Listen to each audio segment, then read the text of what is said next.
to Knowing Who You Are. Welcome to Knowing Who You Are. I hope everyone is having a great time today. And as usual, we have done something. Are you having a great time today? I'm having a good time. The problem was that we didn't do the show yesterday. So people who are regular audience, regular listeners. So bit of apology. What was the reason? Well, it was my mother's birthday, so we had a very special family gathering, and it was really nice because everyone was there, my brother, my sister, everyone. So, yeah, it was good.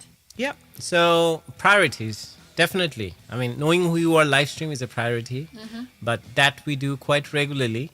But a birthday doesn't happen every day, every week. So it happens once a year. So definitely we had to, that was our priority. Selena, ki khobor Ershad. How? Oh my god, hoe gaat het met je, Esther? That means, how are you doing, Oh, Esther? wow. It's going great. Hartstikke bedankt. Okay. Now you have to go for Google Dictionary, Google Translation, wherever you want to look for it. So, a little bit of housekeeping. So normally we do the show, still I would like to maintain and I would like to reiterate, we do the show every Sunday between 6 and 8. But there are times every now and then and when we have to shift it here and there. So today is no exception. But we are here and almost on time. Well, funny thing is that I have to share with you all, this person sitting next to me. She knew we have a live stream today and she forgot. I did, because I was doing my other work. Yeah, I mean, I was definitely doing she was busy. So what I was I doing, got ready in 10 minutes and Yeah. there I am. yeah, she's doing good. So you can let us know. Has she done a good job? So the thing is, I just came out of the studio. I was thinking, okay, she's probably getting ready, and I saw she's working away in a computer. So I thought, okay, maybe 10 minutes. yeah, 10 minutes. And so yeah, she got ready. So Selena, how has your week been? Let us know what's new, what's happening, and how's life. And we can talk about a lot of different things, definitely. And also, there's something interesting that I want to talk about. Okay, very good job. You are both also color coordinator. Always. Oh, Always. give credit to this to this lady, Esther. She maintains that. Yes. So congrats. So she makes sure what I'm wearing. She checks. So I'm He's spilling all the first. builds, Like, right? No, it's okay. It's okay. He's the one that wears something, and then I'll match my outfit to him because I pretty much have outfits that match pretty much everything. It's not only for the show, by the way. No, we do it all the time. All the time, yeah. So when we are going out and also during parties or everywhere, so it's an interesting game, and she does very well with this, and so I love that too. I have joined forces. I mean, we take selfies together wherever we go, and it's all good memories, so it's got to match, right? so that's one. Can't clash. Yeah. So one of the things to look good on selfies, I don't know how good we look, but the thing is that we make an effort. Yes. So, no, I mean, that main thing is to keep connected. That's the main thing. So everyone, I see quite a lot of people have joined Yes, now. nice. So this is our Knowing Who You Are weekly live stream, apart from all the videos that we post on Knowing Who You Are, the YouTube channel. If you haven't seen that one, I would like you to, or invite you to go and have a look at the YouTube channel, Knowing Who You Are.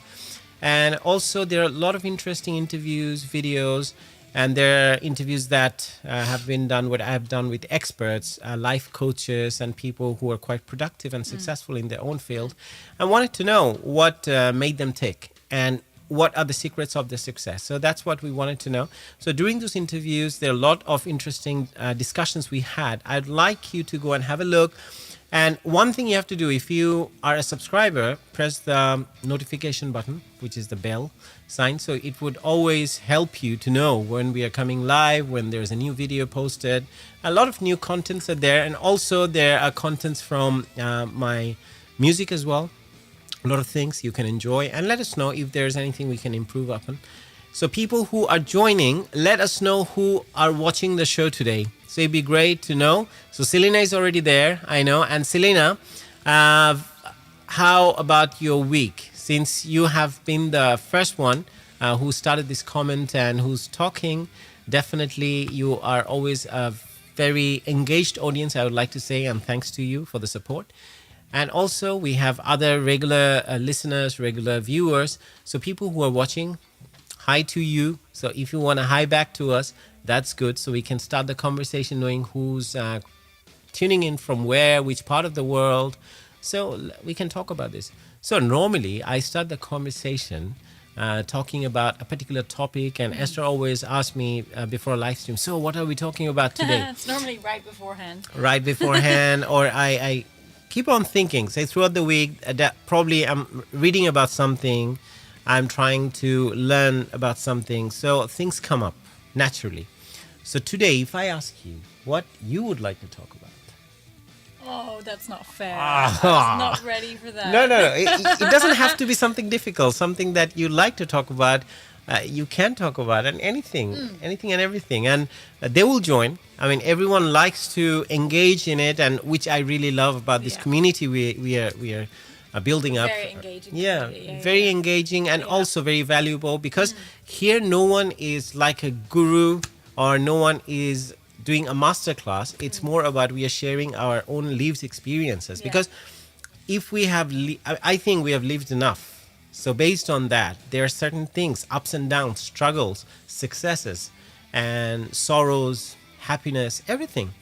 And also I have a performance coming up, by the way. I'd like to mention, because we have few poets and poetry lovers as well. So at Rich Mix there's a performance that's coming up on the 29th. And it will be from 6 o'clock, so far as I know. I'll check on the website of Rich Mix. On the 29th, BBPC, British Bilingual Poetry Collective. So I'm a member of that group. So we have a lot of new poets joined in, so I'm very excited. So we'll be performing. So if you can manage, it's 29th, which is a Saturday. You can turn up and we can meet in person. And Esther will be there as well. I'll be performing, but she'll be there. But probably at some point she's joining BBPC too. I'll be because in the audience. Yeah. Exactly, yeah. So, not during the performance, by the way. So no. During poetry. Yeah. So Selena. And then the world came down. Yeah! I can just imagine me. Okay, Selena says something. What does she say? Selena's saying my week's been good, thank you. Not much new to report. Just finished watching The Fall on Netflix. Disturbing but very gripping. Do you guys find series hard to resist and addictive? Oh, I'm going to the event too, by the way. Even wrote a poem, but too many people enlisted. Lol. Yeah. We haven't watched The Fall, actually. But yeah, we do have series, but we're very well disciplined. The Fall. Do you know which one is that? No. I think it's what's it, Gillian Anderson? That's what she's called? Okay. Gillian, I think. Yeah, from, what's that thing? X-Files. Oh, yeah. Her and 50 Shades of Grey. What's this guy's name? She would know. So I think that's the series. But we have watched something recently. It was made back in 2013. Yeah, Gillian. Yeah. So back in 2013, it's called Top of the Lake. Really mystery. A lot of it was, first of all, my attraction was it was filmed in New Zealand. Amazing place. It's south of New Zealand. So beautiful site, and also how the story was built. You should watch it if you have time. That was one thing. And since we have a strict routine that we watch movies on Netflix only during lunch or dinner, which is not really a healthy thing. Normally they say when you're eating, just be mindful about the eating. But unfortunately, we don't want to spend separate time watching something while we can end up reading something, doing something. Yeah. But definitely, in a day, in 24 hours, apart from your 8 hours, 7.5 hours sleep, there should be some time, at least an hour, when you should do something. Just don't feel pressurized that you have to be productive, that you have to do something. You should find something that you like to do, whether it can be gaming, it can be being on social media, whatever you like to do. We are humans and we have our needs too, so it's good. But we do every now and then, like when there's a good movie that's out or whatever, we'll have like a Friday evening or Saturday evening or whatever. Because Sunday, yesterday, when we returned, we came home and Esther proposed, how about we just watch something in the bedroom while we are lying down and watch something. We both fell asleep. We watched something really funny though. Great, yeah. But we halfway through we fell asleep. It was a Guy Ritchie movie, so it was very so that's the thing. Top of the Lake. That's the series we watched. It was made in 2013, but really amazing. That's why she said, "Oh, I started Top of the Lake years ago." Oh, okay, great. So you definitely loved it. Yeah. And Selena said, okay, about the event we know, Gillian, Jamie Dornan, and that's the guy. Yeah, that's the 50 Shades dude. Yeah. 50 Shades dude, yeah. So I started Top of the Lake years ago, okay? I would recommend Glitch too. Today is Netflix Day. Very interesting. Yeah. But I just thought of something I would really like to talk about, actually. Actually, I would like to hear from people and also from you. what childhood experiences, specifically inspired by an older person or a wiser person, do you still use today to help you make decisions or do things? Like what elderly person or wiser person in your childhood was around you that helped you through something that resulted in you pulling through, first of all, and also something that you still to this day use? Yeah, nice. So, Interesting. people, you're listening what she wants to talk about, Yeah. and also the question is directed to me as well, so I have to Yes. answer at some Yes. point. And before I go to that, there's something relevant that came up. Babu Bablu said, we can talk about kachi, please. Well, because why I thought it's relevant. Do you guys remember we were talking about kachi biryani last Man, week? everyone got hungry And this week. I got so hungry, the next day I cooked. I cooked a lot of kachi biryani, and I still have it in my fridge. Yeah, we made It's a lot. just going, just little installments, increments, and every day a little bit. So, but in the meantime, we went out on Saturday night, and Chinese. That was yeah, we good. had Very Chinese. So, nice. yeah, so it's still there. So, yeah, Babu Bablu, if you want to talk about kachi biryani, definitely. It somehow it had shaken me. Yeah. So I had Thanks, to by cook. the way. Thank you. So yeah, the childhood experience. You wanted to know about a person that influenced? Yeah, like an elderly or a wiser person that basically gave you some advice to help you through a situation that you can still use today, or that you still every now and then remember, go, that was such a good thing that really helped me at the time. It's an interesting thing. I mean, it would be very ungrateful of me if I say that. To be honest, if I look back growing up, I don't see that many inspiring people in my life. They are good in their own way, but what we mean by inspirational personality, that someone who would really inspire you to do something and say something really valuable that stuck out. I mean, I can't remember anything like that. I had set my own standards somehow about relationships, about romanticism. It's not from books as well. It's just my own ideology, and it somehow worked. Some of them definitely I had to modify going forward when I grew and from experiences, but I can't remember anything. But definitely there's one thing that was interesting. It was not to it's not a struggle or anything, but you can say that it can be. It was language learning. So English as a language, because Selena asked one day how we can improve and this and that, because she is an amazing writer herself, and I think you studied creative writing probably at the uni. She asked Selena that how we can improve. So what happened, my aunt, she's the youngest of my mom's 7 sisters, so she lives in Canada. And during that time, I was probably in 4th grade, and I was reading, it was a Radiant Way or Radiant Reading, that was the book. So I was reading that book, it was English, and we had to go through that one, it was English medium. So, and I was struggling with words here and there, and I was just in my 4th grade, and also it's a new language for us, foreign language, so I was learning. At that time, she told me, do one thing. Whenever you find a new word, maintain a diary. Start writing it down with meaning. At the time, I didn't know about examples that, okay, how this word is used. But going forward, I learned that, and I recommend that for people as well to do that. So what I did, I started keeping a diary. So I think I reached up to my adult age, probably 29 notebooks where I have all these words kept. So every now and then I'll find word, and it grew into me so much that was part of my habit. It was ingrained that I would feel sometimes it was kind of, it was a psychological disorder almost, that when I'm out and I see some new word, I have to find it. And I'm like, okay, my diary is not with me. I have to go home. I have to remember. Back in the days when I was growing up, there were no smartphones, no note, no note book or anything, or any apps that where you could take it down. So I would just rush home. I would get very restless, go home and write it down straight away. So I think that's one of the advice that really helped me going forward. And that's how the language, literature, everything became one of my favorite topic too. My goodness, there are a lot of comments in the meantime. Nice.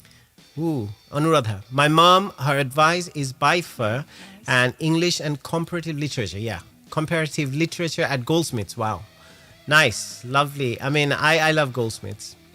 And probably, I don't know, at the moment I'm trying to move my postgrad to Goldsmiths or UCL for neuroscience. So let's see what happens. And Anuradha Nandi, the idea of vocabulary diary was given by my dad. Yes, Perfect. Yeah. So how many diaries have you kept, Anuradha? So my one is 29. I have 29. I still have them in a pack, huge pack. Okay, so Selena is saying. She's saying, how do you advise people who are lazy about English, not interested in learning? They think it's a waste, more important things in their lives. I have tried with these people, but it can come across as arrogant, so I just stopped. No one wants to insult anyone, you know. I mean, I think it's not only about English or any particular language. I think it's about skill. If you look at it, I look at it, a language can be a skill. Say, I speak English and other languages. Esther speaks multiple languages as well. But it's a skill. It's a life skill. And if you are not prone to, or at least you are not predilection, you don't have any predilection to improve your skills and self-improvement or your personal growth, I think that's one of the things that could be a reason when you feel like, okay, what's the point of learning a new skill? It's not about speaking that language and which makes you feel like, okay, you're part of the cool group, because that was one of the things back home as well. There are a group of kids who would speak in English because it was supposed to be a cool thing to do. Really? Yeah, Oh, like wow. you were speaking in English. Oh, wow. And still you see in media sometimes I come across people, every sentence they have is peppered with some English words, but it's not a full English sentence. I was wondering why And that worked. every now and then you'll see someone is speaking in Bengali, then every now and then they're using the word like. So that's my thing is, okay, it's nothing cool about knowing these foreign languages. Definitely, I mean, yeah, it shows that you have some knowledge, a new skill or a different skill you have about a language. But if you think that it's cool to speak in English, I mean, that's a wrong idea. So definitely Selena is not coming from that point of view, but for some people, as she said, that they might think that it's arrogant. But I think people who are not interested in gaining new skills, they might be a bit averse to learning this new skill or a new language, whatever that is. Interesting. No one can beat you. Oh, the number of diaries. Oh, number of diaries. Oh, God. Yeah, my journal diaries are really, there are a lot of diaries that I'm having at the moment. And he's still going every day. Yeah, still going, because that's another habit. Every day before going to bed, I'll be sitting here and I'll be writing my journal, what happened. But I normally don't do my entries, as I said before, that what happened today. I went out for a walk and I talk. I said this, did this. You can do that like this, I mean, if you like. But my thing is I do philosophize a little bit. Yeah. What I learned out of the experiences, whatever happened. So this is my way of doing it. I write down happy thoughts. Yeah. Just the happy thoughts and happy memories that That's happened good that day, too. It's like which I before going like. to bed, Yeah, you it's you nice. are being grateful Yeah. for good things that happen. And then I spend about 10-20 minutes telling you about everything. Oh yeah. Well, she has written a book for me as well. Yeah, I did actually. So what's that book called? Why I Love You. Why I Love You. So it's kept by the bedside, and she had written the full. It's quite a big notebook. 135 pages. 135 pages. So it has pictures, photos, and a lot of questionnaires she answered. She had written a nice book. So it's good. So every now and then, before going to bed, she reads it out to me. So I prefer not to read myself. So when she does that, it's really interesting. Mainly because you can't read a lot of my handwriting. It's very Oh curly. God. Okay, so it's very ironic because I now want to be fluent in Bangla. I'm so envious of those who understand all the lyric and can read novels. Yeah, It's really sweet, and I feel that Bangla is such a beautiful language. Yeah, it is. Two of my stunning. favorite languages, or I would say three: Bangla, French, and Urdu. I mean, many people might say, because we have a bit of a bittersweet history with Urdu Yeah. and Bengali in 1952, but it's a lovely language, and people who understand, and if you can hear a recitation in Urdu, Amazing. and the poetry in Urdu is amazing, and French, the sound of it already, I mean, even though I probably mostly don't understand much, but I like the sound of it, and how it's really very soft. It's very elegant. Elegant I as think. well, I definitely. agree, yeah. And Anuradha, I'll be doing the same when I retire. Thank you. It's about diary, or it's about your notebook for vocabulary. That's so romantic, Esther. What about the book? Oh, the book. Yeah, it's really nice. What was it? What was it in aid of again? Did I write it as a? Was it anniversary present? It's Oh yeah, because it was meant to be a Christmas present, and I was so excited that I gave it to you before. Well, now you know what she does basically. When she has to give me something, it's a surprise. So how many of you do that? I don't know. So when there's a surprise, she plans the whole surprise. She buys things or make things. Then she will struggle to keep it within herself. And she'll be like, oh my God, 2 more days to go. So I should be the one who's waiting for the surprise. But she's the one. And I'm like, it's fine. You don't have to tell me now. I can wait. And I'm totally zen. And she would be, she would find excuses. And she would say, well, let's do it because you have done this. So that could be part of that, and I'm going to read it out, or I can show you the gift or the special surprise. So yeah, she's working on it, hopefully. No, not really. Well, I don't mind. I get my surprises a day or two or sometime a month earlier. Selena said, Urdu and French are beautiful. I'm one of those rare people who love German to lol. I'm so strong. Interesting. Yeah, she makes fun of German. I mean, basically Esther and her mom, right? Yeah, we do. How do you do that? I'm not going to do this on live. Okay. Not at all. All Too right. much respect for the German. All right. Okay, Neha is laughing. Oh, good. Hi, Hi, Neha. Hi, Welcome. Neha. Good to hear you. See you. By the way, our Saturday night out, we went to a so fashion fun. show. Yeah. Neha was our company, one of our greatest companies. So 3. We call it, on that day, it was 3 musketeers. Yeah. We are normally 4 musketeers. Yeah. So we went, all 3 of us, and everyone dressed so lovely, especially the ladies. And yeah, You look good too. yeah. So did she and Neha. Yeah. Anuradha, daily journal, philosophizing it, etc. It's creative and refreshing. I need more time to do it. Anuradha, you can always find time. Okay, tell me something. Definitely you're busy, you're cooking, you're looking after your kid, you have your work. And what else is keeping you busy? Can you not find 5 minutes, 10 minutes? We always say we are busy, but there are times we have to make, and we can, for things we want to do. Because sometimes if we feel like, say this YouTube channel, I was doing shows for other TV platforms, but I always wanted to do blogging and my own podcast. And I bought the domain for knowingwhoyouare.blog. Now it's 3-4 years now. But when I bought for 2 years, it totally remained inactive. I was paying for it every year, but I wasn't really doing anything. And I was finding reasons. Oh my God, I have to. But I was planning I was thinking what I can bring that would be of some value to people. So finally I came up with, and I started, because it was a few years before that it was in the process of being brewed. Because I was thinking, because I did Relax with Ershad, then In Harmony with Ershad. So after that, I wanted to do something of my own because of the plans I have. So no one can tell me, Ershad, this is what we want to do and this is our vision. But I had my vision in terms of doing something with people and for the people together and build a community.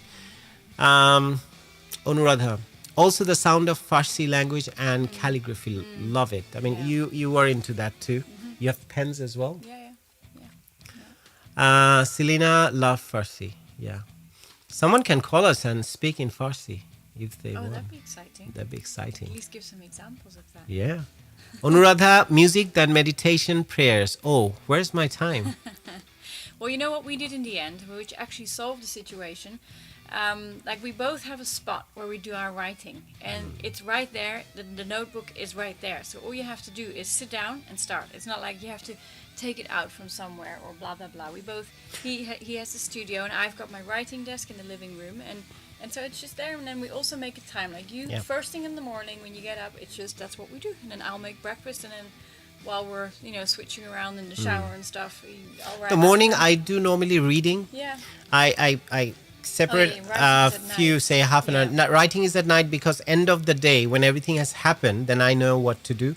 And what to write about and what I learned, the struggles, if I was feeling for certain thing, if I was feeling bad, or if I'm happy for something, or if I had helped someone or someone had helped me, what I've learned and what inspired me. So things like that I want to put in my journal. So I keep it just next to this table where I'm sitting at now.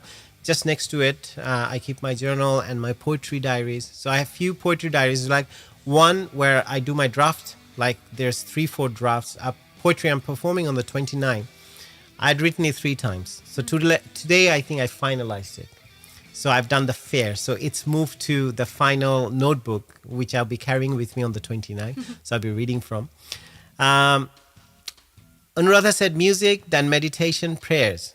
Yeah, prayers, fine, meditation. And yeah, journaling is kind of meditation for me too, because I definitely do reflect on things and it's a way of meditating.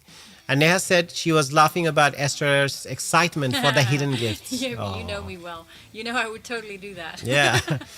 So how many daily journal diaries, Ershad? How many daily journal diaries? Oh, wow. How many? I did up until my university days.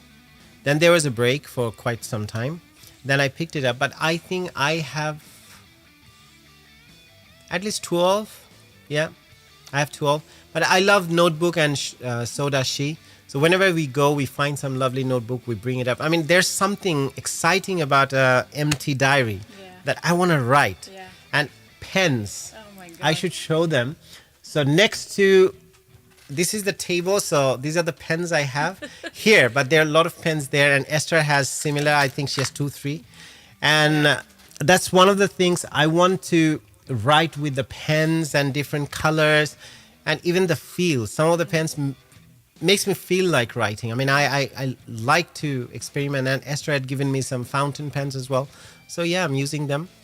And Selena said, if you want to read that. Selena, I have a question. Is there any days where you just feel down or lethargic? It's quite challenging to be up continually, if that makes sense. Continually optimistic, I suppose.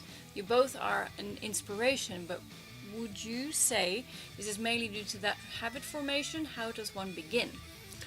How about you, if you want to answer? I'm going to add to it, definitely. Yeah, sure. I think, well, for starters, I've always been the glass is half full person. Like, I do have a tendency to look at things in a positive way, which sometimes isn't always good when you need to plan for the worst, but I do always look forward to it. I'm excited about it. So I've had that pretty much all my life. But to be able to share it with someone else who has not only that same viewpoint, but the same interest, who's on the same wavelength, who has the same ideas, and obviously super important as a couple, you have to have an alignment of where you want to go and what you're going to do. And we have a complete sort of plan all the way till the end of our life, pretty much.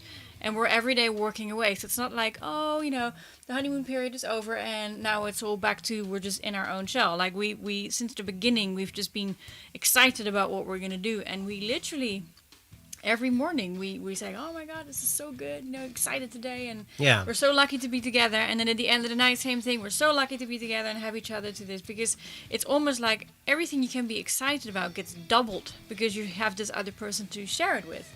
And there's days when I'm not, exuberant or all over the place, and that happens. And fortunately, that's never happened at the same time as you. So you're normally, what's up? And then we talk about it. And really, just like anything, when you talk about it, it sort of dissolves and you sort of see, well, that's actually not really a big deal. And then we get on with it. But because we're busy every day with our projects and everything, I think that has a huge thing to do with it. So. And if I talk about myself, what happens, there are definitely days we are not machines. We are humans, very organic.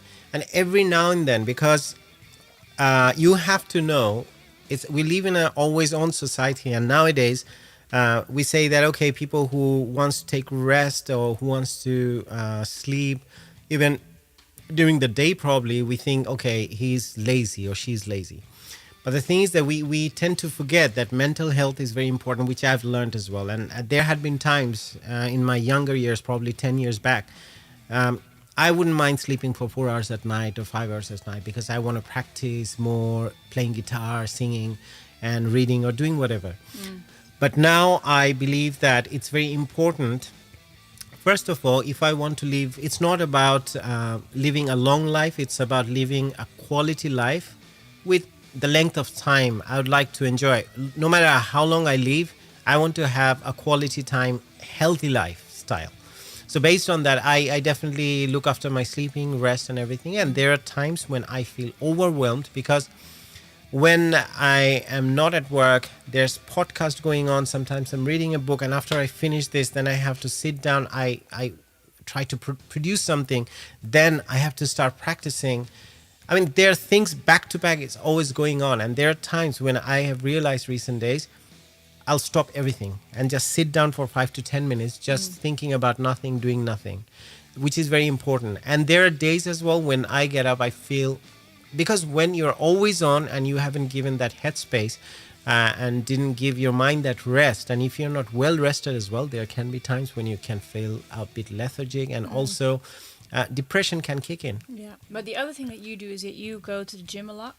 And the other thing that we do is we make sure that we always go out. Like, and when I say out, I don't mean like out. I mean, we're going for a walk, you know, because we have a great environment here, and we'll just force ourselves, if we feel that way, to just go out and get fresh air and do that. And that normally handles it. The gym helps me. I mean, any physical activity, if it's, as she said, that a walk in the evening, which we do, which is quite, and we are quite lucky to live by the Thames, so at Kingston. So it's a lovely place. Yeah, so is, we always go in the evening. It's quite a regular thing for us.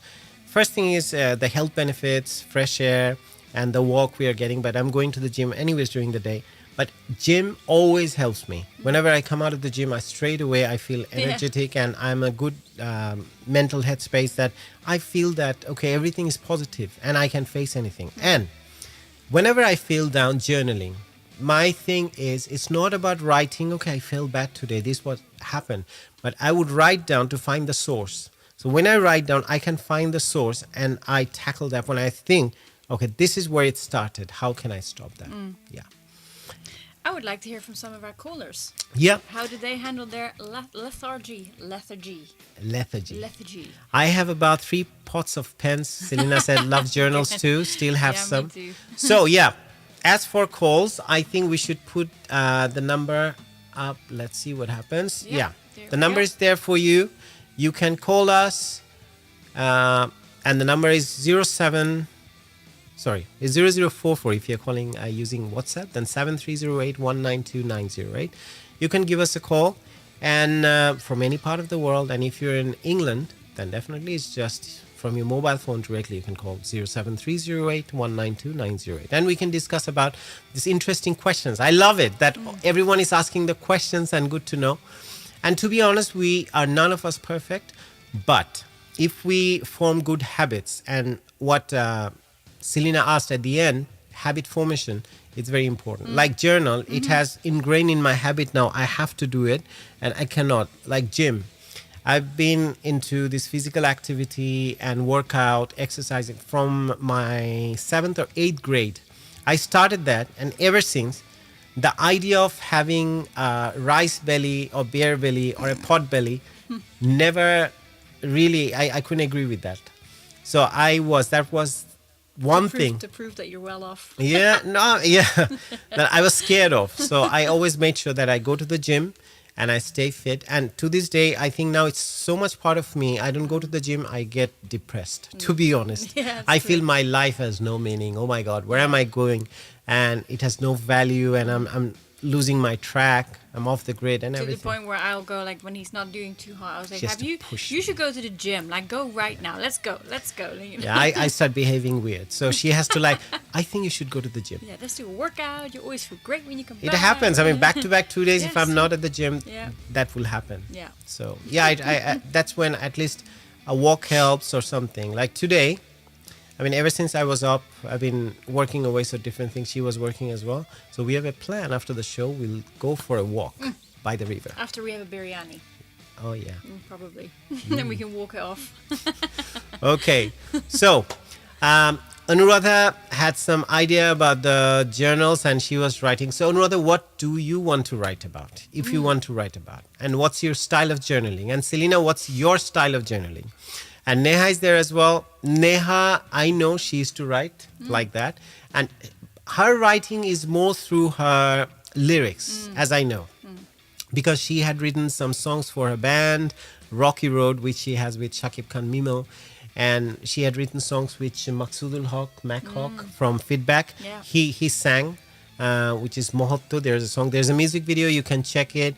And there's a song Ontuhin Chawa she had done with Shakib, and Neha sang too. So yeah, she is into lyrics writing, like I'm into poetry and journaling. I used to write stories before, but now I find poetry I can express more, but in different ways. It's the language of the subconscious, as I like to look at it. It's true, actually. Yeah.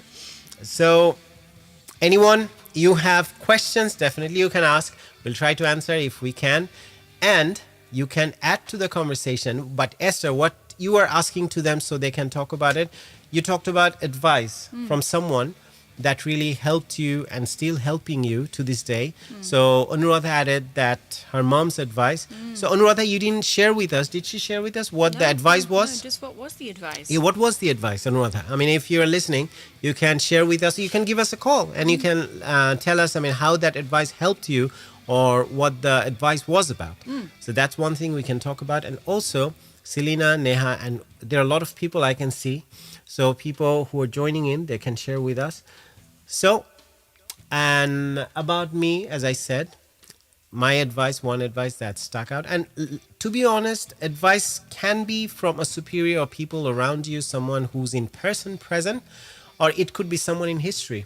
Say, for example, I think my advice, most of my ideas were formed through reading books, I guess.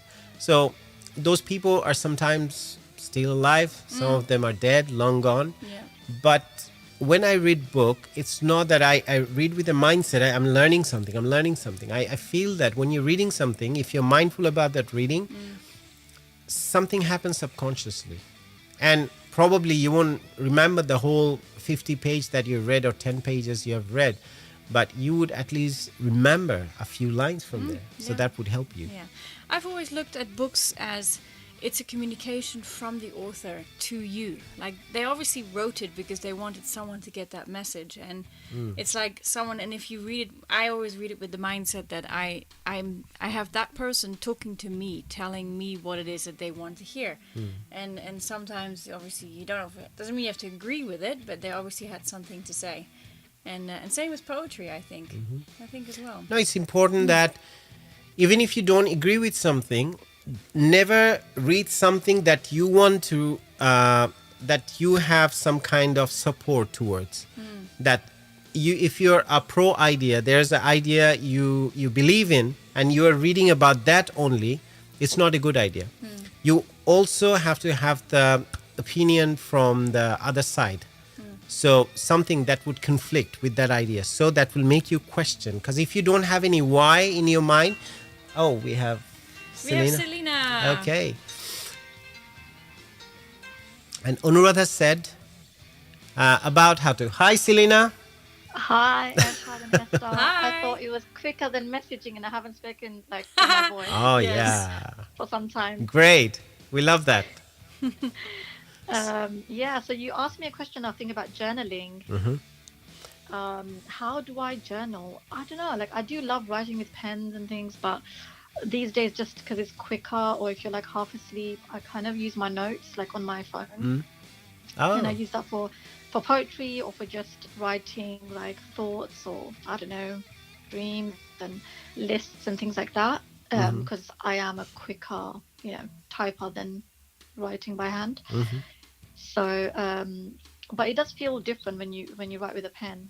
I must. It's true. agree. Yeah, that's very true. I agree. Yeah. I used to keep voicemails for myself just to actually, if I saw something or a quote that I read, or you sometimes, you're somewhere on the street and you see something, it's like, oh my God, I would literally send myself or send my, friend a WhatsApp message with the voice note. No. Yeah, I do something similar where if I see something nice or I have to remember something, Yeah. I'll take either, if it's on my phone, I'll take a screenshot. So my photo Yeah. album actually has mostly screenshots. Yeah, like same here. thousands of Same them. here. Or I'll take a picture or, some kind of, memory jogging thing. I do that. I normally take pictures as well, screenshots. Then I prepare on my notes and then I put them together. I have some cue cards as well where I write them down. And I maintain those cards. Some are based on strategies. Some are great quotations and things like that. Because I'm in the process of putting a book together. I mean, I don't know when it will come out, but I'm still working on it. So every day, wherever I read something and if it's relevant, I keep those notes, put them together, because otherwise, there's so many notes and everything. It was all They over. get lost. They get lost. They're scattered Yeah. all over my phone, and it used to be. But now I'm trying to put them together or keep them together. So what's your book about? Is it like Think Like a Monk? Like a self-help book kind of thing? Is it like that kind of book? It's I think the things I'm reading at the moment, there are a lot of things I want to. This is one thing I am still working on. What kind of, I think I would like to put scientific data, and definitely it would help people, and that was the idea. But it would be a bit of a autobiography in a sense that I'll share my experience, what I'm doing with knowing who you are as well. And people I'm meeting every day, say I'm talking to you. So what I'm learning and how the people who have touched my life and what I've learned from them, and those examples from real life situation. So which I would like to share and then analyze it with scientific data. So Okay, kind of like a scientific memoir, I a think. scientific memoir, but more accessible for people who are not literally, they don't have to know all the scientific terms and everything. Yeah, So for the break it layman. down I for actually them. really enjoy those kinds of books. Yeah. They have very accessible scientific things or Mm-hmm. philosophy. Um, mm, do you have like a working title? No. It will, I mean, normally I feel that it will come at the end. That's the last thing, to be honest. Because I'm just working with that idea at the moment. So at the moment, what I'm working on is collecting data. So analyzing Okay. them, putting them together. Next stage would be to separate them. But at the moment already I'm separating the data. But the thing is, then I'll put them together. This is the strategy, science, and that's the scientific knowledge. And then how I have to interpret them and make it more accessible for people. And then, Yeah. experiences that is just, say you shared your experience, I share, Esther tells me something, or one of my friends told me something, so I just put them together. But your name wouldn't be mentioned that Selena said that. Yeah. So don't You worry. could you could just say S or something. Yeah. It's like case studies. Yeah. Yeah, So exactly. this SR book, say that. this book, is it like outside of your studying, your PhD, I think you're doing Uh, now? I haven't started it, but I will be. So that was one of the plans, but definitely that will come in handy as well, that research at the time. Okay. So, any new poetry? Oh yeah, the one I wrote for the language, for the layers of language. Oh, you're performing on the day, on the 29th? No, I'm not. So basically, it was like a misunderstanding. So, there was like an Instagram story, and I thought they're looking for people who are not part of the BBPC or Uh-huh. whatever it's called now. They changed the name. British So I, Bilingual Brit Poetry Collective. yeah, British Bilingual. Okay, so BBPC. And yeah, so I didn't really respond to it. Uh-huh. Turns out it was for everybody, including the people who are part of the collective. So Mm. it was a bit too late. And then I had to take my sister to the hospital. And the deadline passed. So yeah, I did write it though, but Well, No, I mean, definitely you should read it out for us. You You, can you read yeah, you can please. read it out live here. Before you start, I'll but quickly acknowledge the comments. Yeah. Just quickly. okay. And Anuradha said about how to become a better human being. So That was the advice from that her was mom. the advice from her mom. Yeah. And more patient person. It's interesting thing I'll discuss with Anuradha. Probably she'll call us. I was I was a handful in my childhood. Okay. She was a handful. So about patience. Okay. So we'd like to know, she's still probably a little bit handful as well, because she's a very strong willed woman. It's not a bad thing, but she's very strong. I've seen it from a comment status and things like that. So Anuradha, I respect that. It's not any way derogative. So don't take it the other way. Shifat, her beauty. Oh, sorry, should I it's about be- the music. And Neha said that would be Yeah, very interesting, interesting. your It's the book. book. Yeah, Yeah. definitely. I'm looking forward to it too. So now, layers of language. Do you call it layers of language, or does it have another name? It's untitled. I actually didn't give it a name. I sometimes I just write the thing and then I give the name afterwards. Yeah, Let's have a so listen. Untitled 500. Let's just call it. Yeah. Okay. Okay. A little introduction. It's kind of different to how I normally write, but I think it's still got the sense of me, or my writing style. Right. Okay. I've always been interested in languages, me. the intricacies, imagery, and cultural sensibility. My own is Senglish or Engleti, born from English and Sileti. Only now do I wholeheartedly appreciate my mother tongue, versatile, beguiling in oral storytelling and melodies sung. My face glows as I hear the familiar juxtapositions of phrases learnt by many, put together carefully, poised perfectly. I recall my mother offering me some lentils with rice, dailul khaytani, or the rich aromas of meat topped off with mouth-watering mango pickle, mangshong sholosna. Even the banal holds comfort, khafar safor, sulul, badasada. I've always loved reading, predominantly in English, taking comfort in the words, creating world after world after world.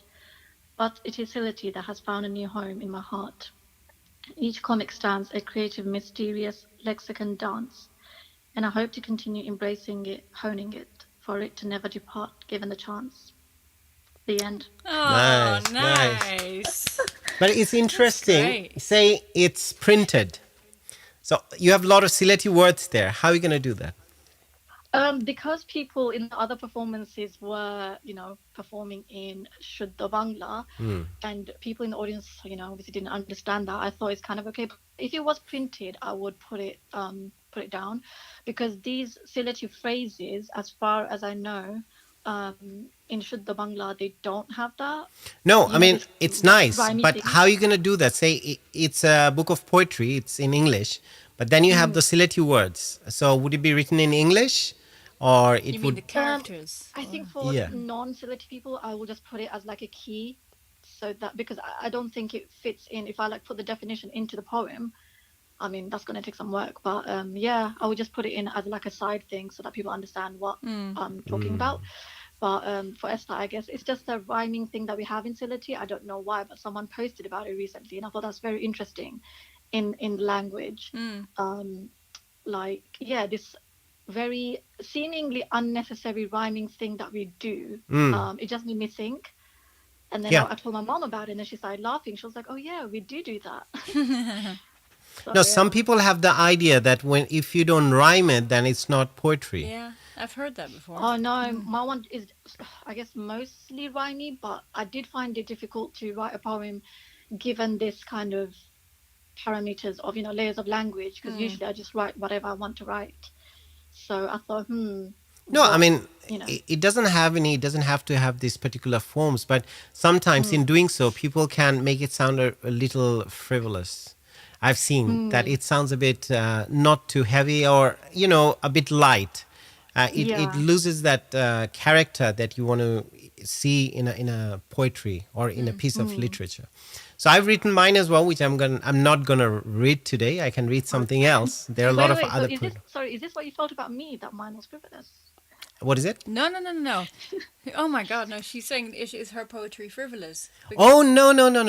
not yours. No. I'm saying that when sometimes people yeah. try to rhyme them, and Yeah. in trying to do that, they lose the character or the life. They take the life out of that. Yeah. Because Yeah. when you try to, because you're imposing something, literally you're finding a word. Okay, if I had said met, what should I end it with? The next line should finish with get. And if it's with put, then I have to put probably a boot at the end of it. So things like that makes it sound a bit light, Yeah. because it's not coming from within, But the way you describe things, you have a really fascinating way of describing things. I've had that for all the time you've read out your poetry. Somehow, like when you're talking about food, you can taste it. When you talk about the weather, you can literally feel it. When you talk about colors, you can see it. It's really, you have a really distinct way of describing something in such a way that you can just see it in 3D right in front of you. It's really nice. No, Thank you. I try to get that visceral. Yeah, no, you really do. In It's the very- writing. I think this is one of the reasons why, you guys were mentioning how you like reading, or you enjoy reading. Some people obviously don't, in the world. Yeah. And I used to find that really hard to accept before. Yeah. But now I have come to terms with it. Yeah. But Well, not yeah, everyone's I the do same, feel that. It's everyone with their own liking, and I don't recall a time where I didn't like reading, but I definitely had friends who didn't like reading, and but then they were really into something else which I wasn't, but yeah, no, reading is the key to knowledge for me. Yeah. Actually, Ershad, I did do the thing that you were describing. Which about one? I have this word, so I need to rhyme it with this word. 'Cause Yeah. it is I've done it kind too. of- Yeah. it turned into a rhyming thing. So I thought, it might be easier for people to understand. And then I just carried on with the rhyming thing. But It was more like those children's poetry. I mean, like we used to call them chora. So yeah, it's like more like that at the time, and like I've done that singing. during my school days. I've written a lot. I Yeah. mean, I was writing at the time. So I would think that if you have to write a poetry or a poem, it has to rhyme. There's no other way. Oh no, definitely not. I mean, It we learned that definitely for like not. a But couple years when, school. say, I Yeah. was in primary school at the time, I was probably, 10, 12 years old. But then later on, I learned about that. So I think I'm going to write one since you have done. I'm going to share one as well. You read one?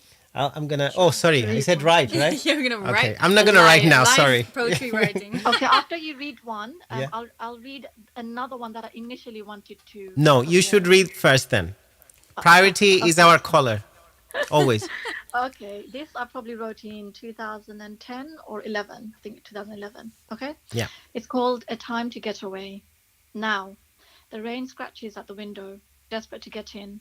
I sit wet, water slowly absorbing on my head, clothes sticking to every limb. The train rushes for its destination, racing with the oncoming rain. Unaware it is losing. I feel a cold coming on. The sun shyly peeks its enormous self through the sparse sky. Everything becomes quietly fresh, the drab grey peeling off, turning into spring. This may be the start of something new. As I feel the sun on my face, I close my eyes and let it transform me. The day's events and emotions in my mind, swirling around like the mist of a mildew morning, as I remember vividly what it was like to get away. Then, sat on a blistering hot marble step, traditional Greek music plays earnestly. The air stiflingly hot, with the faintest of breezes approaching. People walk endlessly, as am I. Close your eyes, stand ever so still. The heat sinks into every part of your skin, seeping into everything. Take a shower, go for a swim. You'll be dry in 10 minutes.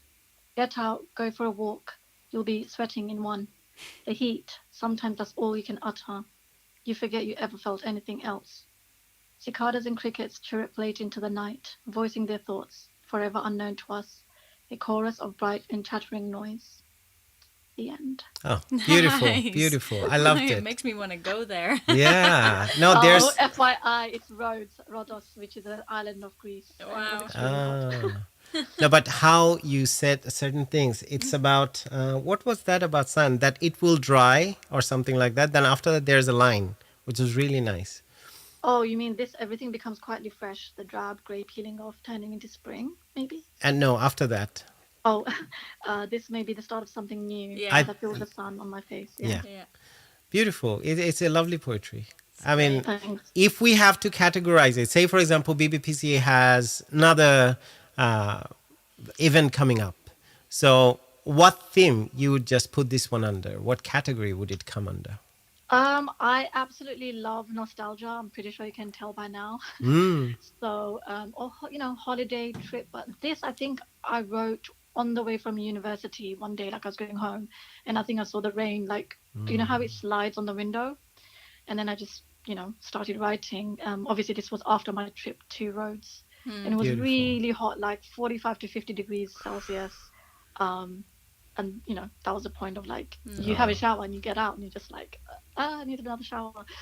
So Nice. that was it. It's nice. I mean, how you can totally, it's like a portrait, and you can see, create imageries, and people can see that in their mind's eye. So it's really amazing. Lovely. It's great. Thank you. Now your turn. Okay. So I create a bit of a drama for you all, which I love to do. Should I Yeah. step out for a second? No, you don't have to. It's just I put a bit of music underneath. Oh. It helps. It doesn't have any title. Okay. Must you ruin everything? As if the world were new. As if it were the first morning. As if it were still dawn.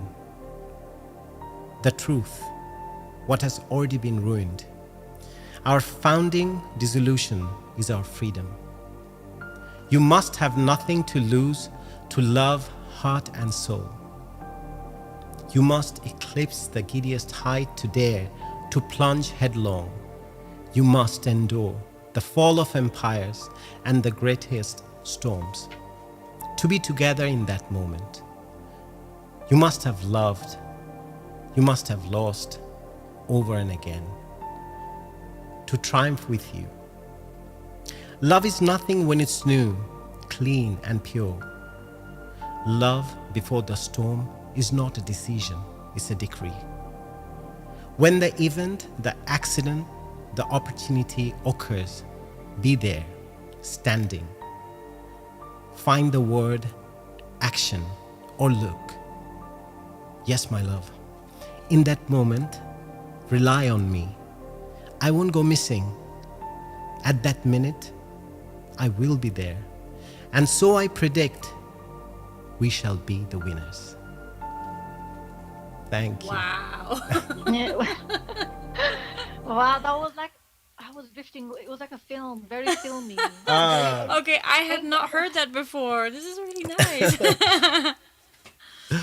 It's like a thingy. It reminded me for some reason of ancient Roman times. I don't know why, but I don't know. It's probably the music. Did you get to hear the music? The music the was. music, yeah, it Yeah. was a little bit, and I think the connection was a bit rough, but I did hear some twinkling pianos. Yeah.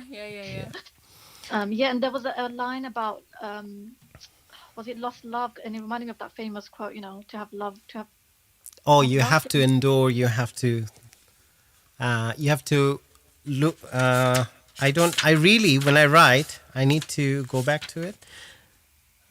You must have loved. You must have lost over and again. Yeah, so it is better to have loved and lost than never to have loved at all, right? Yeah. Shakespeare, maybe. True, Can't yeah. remember who. I don't know if it's Shakespeare, but I definitely know the line. Yeah. Yeah, Yeah, it's or maybe true. or something. Yeah. Wow. Because I think when I was writing, I wasn't writing, and when you're saying now, probably I still can't remember the reference, but my experience says that unless you have lost it once or twice, or no matter how many times, some people need that wake up call to start valuing it. So when you lose that love you have, and sometimes we don't really value what we have. So once it's not only about love, it could be a thing, it could be someone you had, or it could be a habit, it could be a possession. When you lose it, then you value it more. You're like, oh, I had that, or why didn't I take care of that when it was with me, or why didn't I look after that person when they were with me, things like that. So that's the idea that That is so interesting that you're talking about that, because obviously, as our conversations previously, I was actually getting, well, sort of anxious, maybe emotional, thinking about this. But quite recently, I was with a person somewhere outside in a shopping center, and he left me there actually by myself, like just left. So that's been very, very hard to deal with. But I think it was a turning point. And what you just said about treating someone and thinking, oh, why didn't I treat them better? I don't think it was in my case, but I mean in the opposite way, as in I wish I was treated better. And just feeling, having experienced that already with another person. I mean, the other person threatened to leave me and didn't, but this time it happened. And yeah, I just feel like, it was obviously very sad. And me kind of telling the person, oh, I'm still here. Like, why did you just like walk off? And I knew that if it was the other way around, like if I walked off, they wouldn't talk to me. I don't think anyway, definitely. So yeah, the worst thing when you end up making someone feel lonely, there could be a lot of different reasons, but first of all, and the things I feel that things happen in our life until that particular moment that arrives for everyone. For some people, I think people who are fortunate, they go through this experience that something happens in your life and you are changed forever.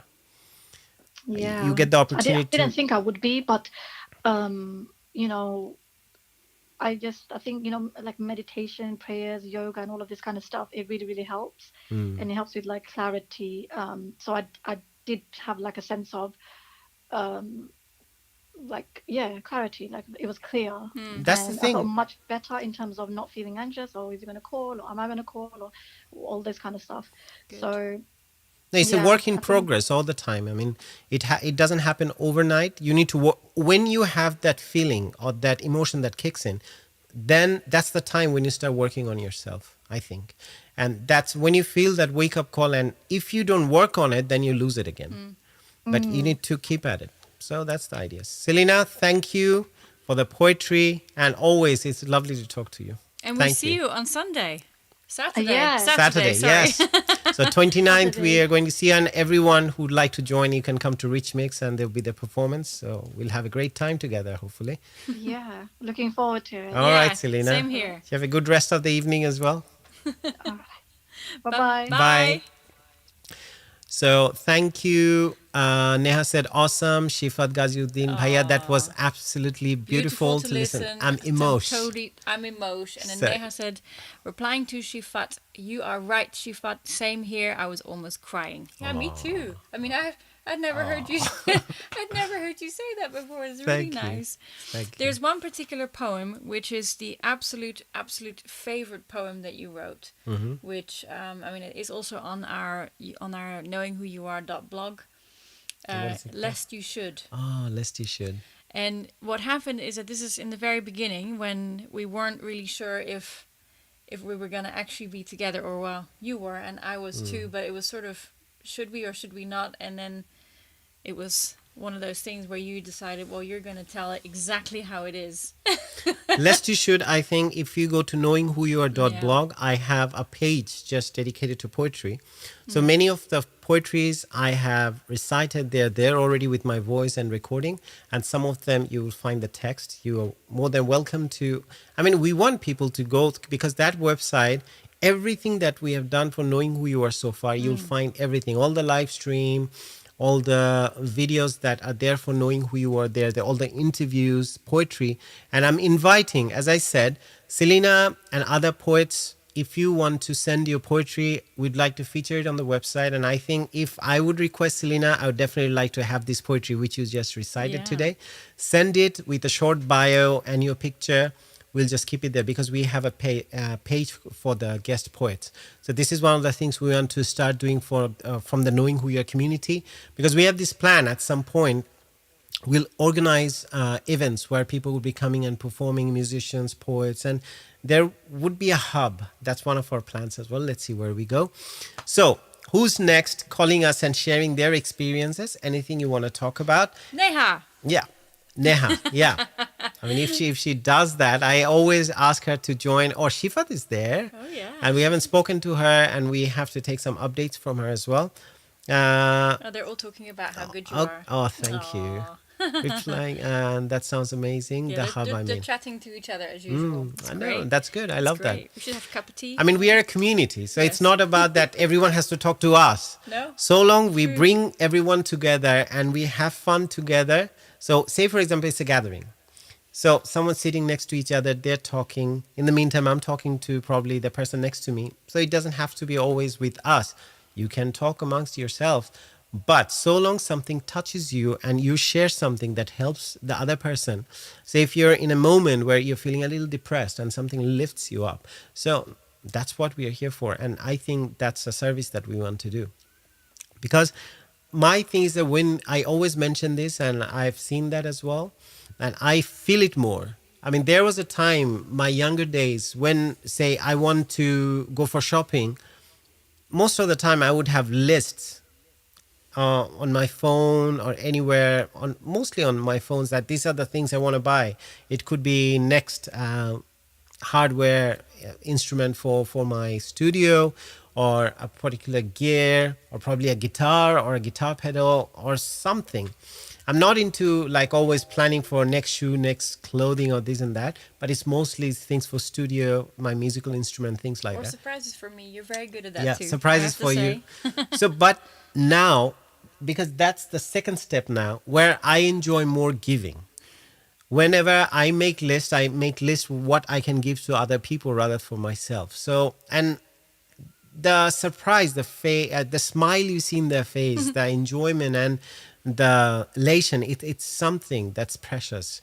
And if you haven't experienced it, try to experience it. It's more than doing it something for yourself, because what you buy, whatever that is, you lose the interest within a couple of days, or even just after, say it's a new clothes, if you wear it, after the first time, you lose interest in it. It'll be lying somewhere in your cupboard. But what you have given and the smile you see, the happiness you see in someone else's face, that's very precious. And you remember that for many years. And also, it's not one way. Because you are spreading the happiness, you'll get it back. It will come back in your life. Yeah, it's true. What is that? Shock mitzai. Shock mitizai. Mitizai. Mitizai means, so it means that, how should I translate this one?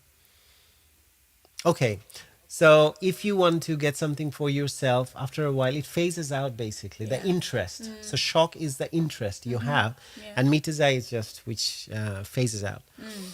Interesting. I actually, when we have a minute, I have a poem that, because it goes back to the subject that I wanted to talk about. You do it. Basically, this is a friend of mine had basically left this poem. She left it in a book of mine. Like she borrowed a book and she left it inside it because she was going to read it and totally forgot about it. And it actually had it hanging on my wall for years. And anyway, I think it's a very nice. It's not written by me, and it's written by Aaron Hansen, and it's called Not. Okay. Yeah. Nice. May I read it? Please. Okay. You have the music too. I have some music as well. Yeah. Oh my God! Here we go. Not by Aaron Hansen. You are not your age, nor the size of clothes you wear. You are not a weight, or the color of your hair. You are not your name, or the dimples in your cheeks. You are all the books you read, and all the words you speak. You are your croaky morning voice, and the smiles you try to hide. You're the sweetest in your laughter, and every tear you've cried. You're the songs you sing so loudly when you know you're all alone. You're the places that you've been to, and the one that you call home. You're the things that you believe in, and the people that you love. You're the photos in your bedroom, and the future you dream of. You're made of so much beauty, but it seems that you forgot when you decided that you were defined by all the things you're not. Oh, beautiful. That's great, isn't it? I love that. It's very nice. This last point, when you decided that you were defined by all the things you're not. I mean, if that doesn't apply to knowing who you are. And it was a copy of the page that she left in a book, and it was, and you can see it's even, I mean, I made a photo of it at the time. So it says, but it seems... Which one? If you read, you are made of... You're made of so much beauty, but it seems that you forgot when you decided that you were defined by all the things you're not. Perfect. And that's why the poem is called Not, because it's talking, you know, you're not your age, the clothes you wear, all the different things. Because all the things say sometimes how much pressure we feel from people... It's amazing. Outside. It's just external factors that makes it feel like, oh, I have to do this, I have to be that, and I have to like this, and I have to post pictures like that, because we are thinking it's not about what I want or what exactly my characteristics say that these are the certain things I should do. It doesn't have to be like someone else who's doing it. Probably that looks good on social media, and probably that's what they want to do, but it doesn't necessarily mean that that's what you have to do. Yeah. So the moment you decide to be someone else, which you are not, then I think you lose the beauty. Yeah. And because you become someone else. Yeah. And you have to act, you have to pretend, and it's fake. Yeah. And something which is a lie can never be beautiful. Selena said that poem reminds me of someone losing themselves. True. Yeah, I mean, I guess it was, and funnily enough, she didn't want to read it because she felt it was too negative. And she happened to be quite a sort of social media, you know, buff, as it were. And I thought, oh man, this is so on point, you know. I mean, I wasn't on Facebook for years, not until, you know, a year and a half ago or something like that. It was just not really, because and then it wasn't until my work actually it started to be useful. I was like, okay. But it's true, if you think about how many people feel worried when they post something and they don't get more than 5 likes or something, you know. It's sad. it happened with me the other day. I was interviewed on a podcast, someone interviewing me, and asked, about these perceptions, because my thing is it's not about the number of subscribers, to be honest. Definitely it has some value. I mean, I don't even think about this monetizing thing at all, to be honest. My thing is, if I'm touching, and that's what I was saying, for me it's not about the number of people who are subscribing to the channel, but definitely if you subscribe, that would help. But it's more about how many lives we are touching. Say if I'm reading something out, and even from a line, or like Esther did, even from that last line, if we felt something and if we got this wake-up call, that's more than important, I think. And that's what knowing who you are is all about. I mean, every week I look forward to it so I can engage with some people, get to know their story and share mine. And we can mutually get this realization about certain things in life. And that's how we can enrich ourselves. And this is one of the ways I feel we want to build this knowing who we are community. And all these people who are regular listeners and audience members, we thank you for that support. It's good. It's really nice. So who's doing? So Neha, if you have a new lyrics, you can share with us. Or an old one which you would like to share. Yeah, You know, it doesn't have to you be can new. share. You can write or you can phone and share with us. Literally, you can read it out. That'd be nice. We'd like to know. And Selena is there. And who else is there? I see quite a lot of people Yeah, are already same watching here. it. So anyone, let me know. People who are watching from England, people who are watching from Bangladesh, or people any part of the world, from America, Australia, anywhere, because we have a lot of viewers from around the world. So I would like to know. There are some silent viewers we get every week, and they watch it quietly. They don't engage. I mean, I don't mind if that helps you, if you find some kind of entertainment or any value out of that. That's totally fine. But we'd like to know you. I mean, it would inspire us as well. And you never know what you can offer until you try, and everyone is unique in their own way. Esther is trying to say something. Oh, no. Oh, sorry. Sorry. Well, I was actually, but Neha, I'm going to read something out that you sent to me actually the other day, because Neha's like my sister, and we've been through a lot of things together, you know, and something she she sent me a quote from Ray Bradbury, which I thought was really nice. Neha, I'm going to read it out and put you on the spot. But she sent to me after we had a really wonderful evening together. She said, "We cannot tell the precise moment when friendship is formed. As in filling a vessel drop by drop, there is at last a drop which makes it run over. So in a series of kindnesses, there is at last one which makes the heart run over." Wow. By Ray Bradbury. And she was describing our friendship, and it was so poignant and so nice, it almost made me cry. So Neha, if you don't call tonight, at least your voice has been heard via my phone.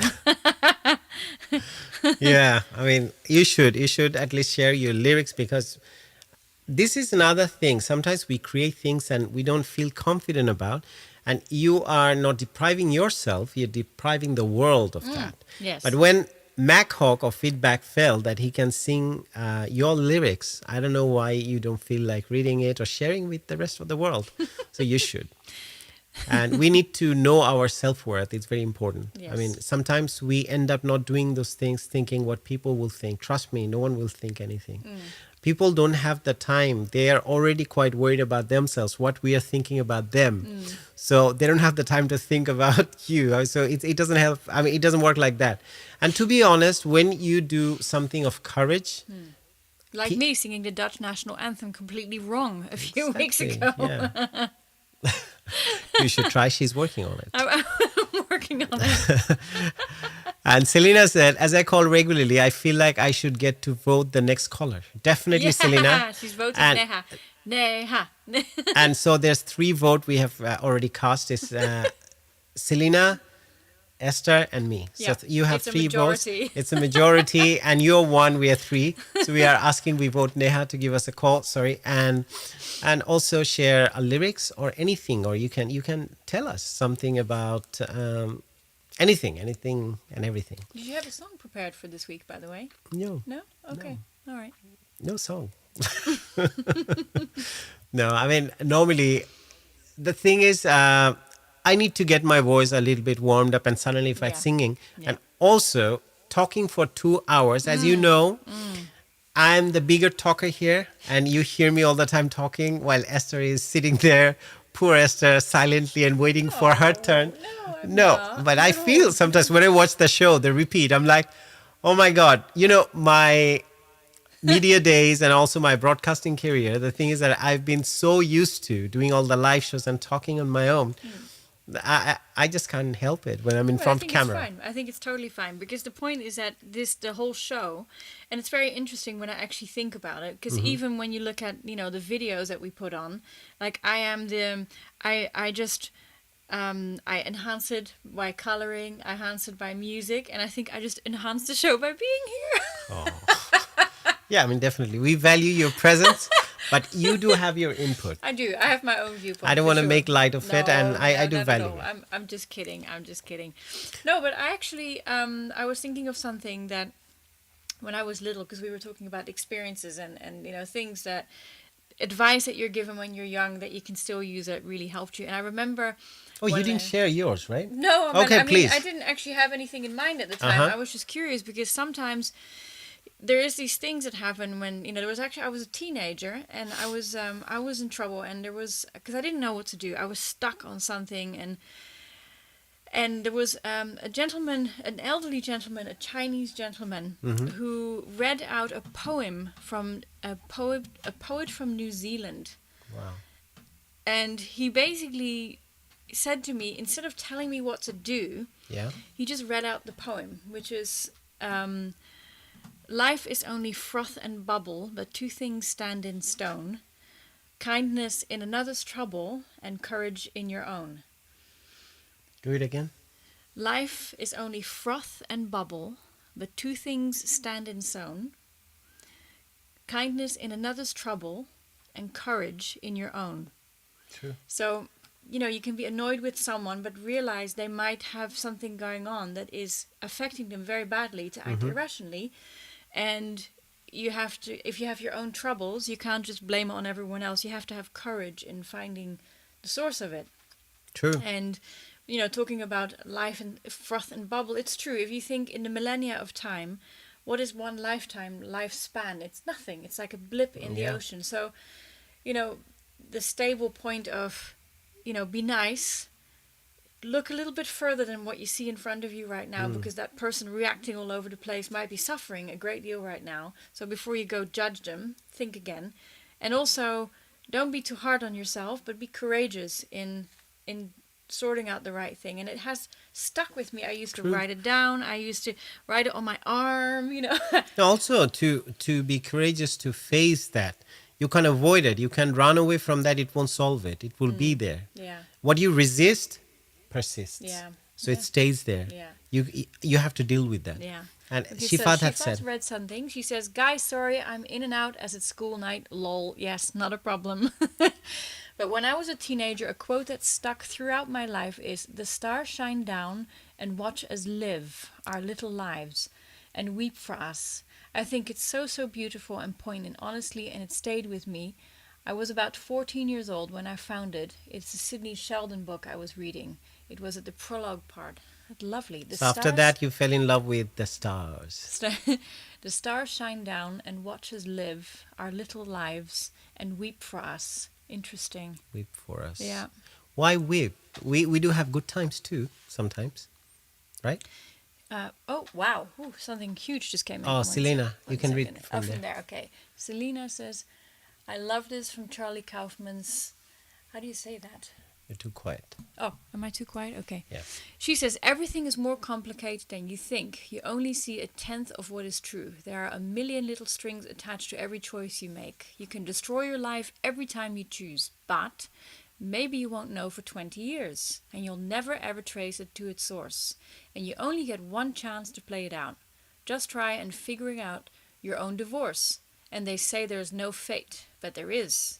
It's what you create. Even though the world goes on for eons and eons, you are here for a fraction of a second. Most of your time is spent being dead or not yet born. But while alive, you wait in vain, wasting years for a phone call or a letter or a look from someone or something to make it all right. And it never comes, or it seems to, but doesn't really. And so you spend your time in vague regret or vaguer hope for something good to come along, something to make you feel connected, to make you feel whole, to make you feel Oh, loved. beautiful. Oh my God. So beautiful. That's awesome. Thank you, Selena. It's amazing. I hope everyone crazy. who's, Wow, I mean, it's there for everyone to read it as well. Very nice. And we're taking today to a whole new level. Yeah, I love Take it that. to the stars. Do you see people who join us in amazing. Shifat, Selena, Saira, Yes. Neha, everyone Beautiful. are so capable in their own way. And that's what I talk about, that we don't have to give anything, and we're not doing a masterclass or anything, because these shared experiences, the wisdom, because how you interpret something that you have read, that's your own experience. I might interpret it in a certain way, but what it make you feel, because there are certain quotes I would say, because those made me feel something, but there are certain quotes that I haven't heard about. Like this one is amazing. Great. Selena says, I didn't write it. It's Charlie Kaufman. Yes, no, we did get that. Yeah, definitely. But even for you to, as a reader, to pick that one out, Nice. that's, I mean, on his behalf, definitely, we can thank you. And She says, I wish I wrote it. I really love things like this. They might sound sad, but on a deeper level, they're much more. Absolutely. I mean, what it is, it's not sad. It's looking at it's reality. Because it's actually what I was saying also. Life is froth and bubble. It's gone in a minute. So what are we going to do? I mean, how many times have we said, there's nothing worse than being in a maybe? It's better to say yes or no, and even if the no is wrong, at least you're not hung up in the should I not? Exactly. It's about the decision, Yeah. and also, if you bring it down, this is what we're talking about every day. It's about working on yourself first and find the happiness from within, rather than depending on external factors and thinking that there's a new article or this new material that would make you happy. If you buy this new iPhone 13 Pro Max, that will make you happy, and if it's 1 terabyte, it's even better. It's not about that. I mean, you will lose the interest within 7 days. It happened with me all the time, and nowadays that's why I don't even upgrade my phones. I just get a new SIM card if the upgrade comes, because I've done it every 2 years, every year whenever the upgrade was due, and I found within 7 days, first couple of days, I'll just hold it like this, and sometimes it's at the risk of falling down from my hand because I'm holding it so delicately. But after that, I'll just throw it in bed, and I'll just put it there on the table. I mean, it happens because we lose the interest. Anything that's based on external factors, it's very transient. It's temporary. But something that you can build from within, that stays with you. That's part of you, and it cannot leave you because it's there. It's part of your spirit. So Nice. that's really true. Great, huh? Yeah. It's cool. And that's what we are saying. And Selena shared some stories as well. Yeah. Because Selena, look, last time you shared a situation when during Christmas, a person we have been discussing about, you didn't find that it sometimes always make you question about your self-worth, make you feel depressed, sad at times. And still you chose to go out with a person probably during Christmas or somewhere. Then you were saying that your experience you shared with us, thanks to you. But look, your happiness, you thought that, okay, if you had a text or a phone call, or if you go out with that person, which you could have done yourself, you could have taken that walk or just with another friend probably, but you have chosen to do that.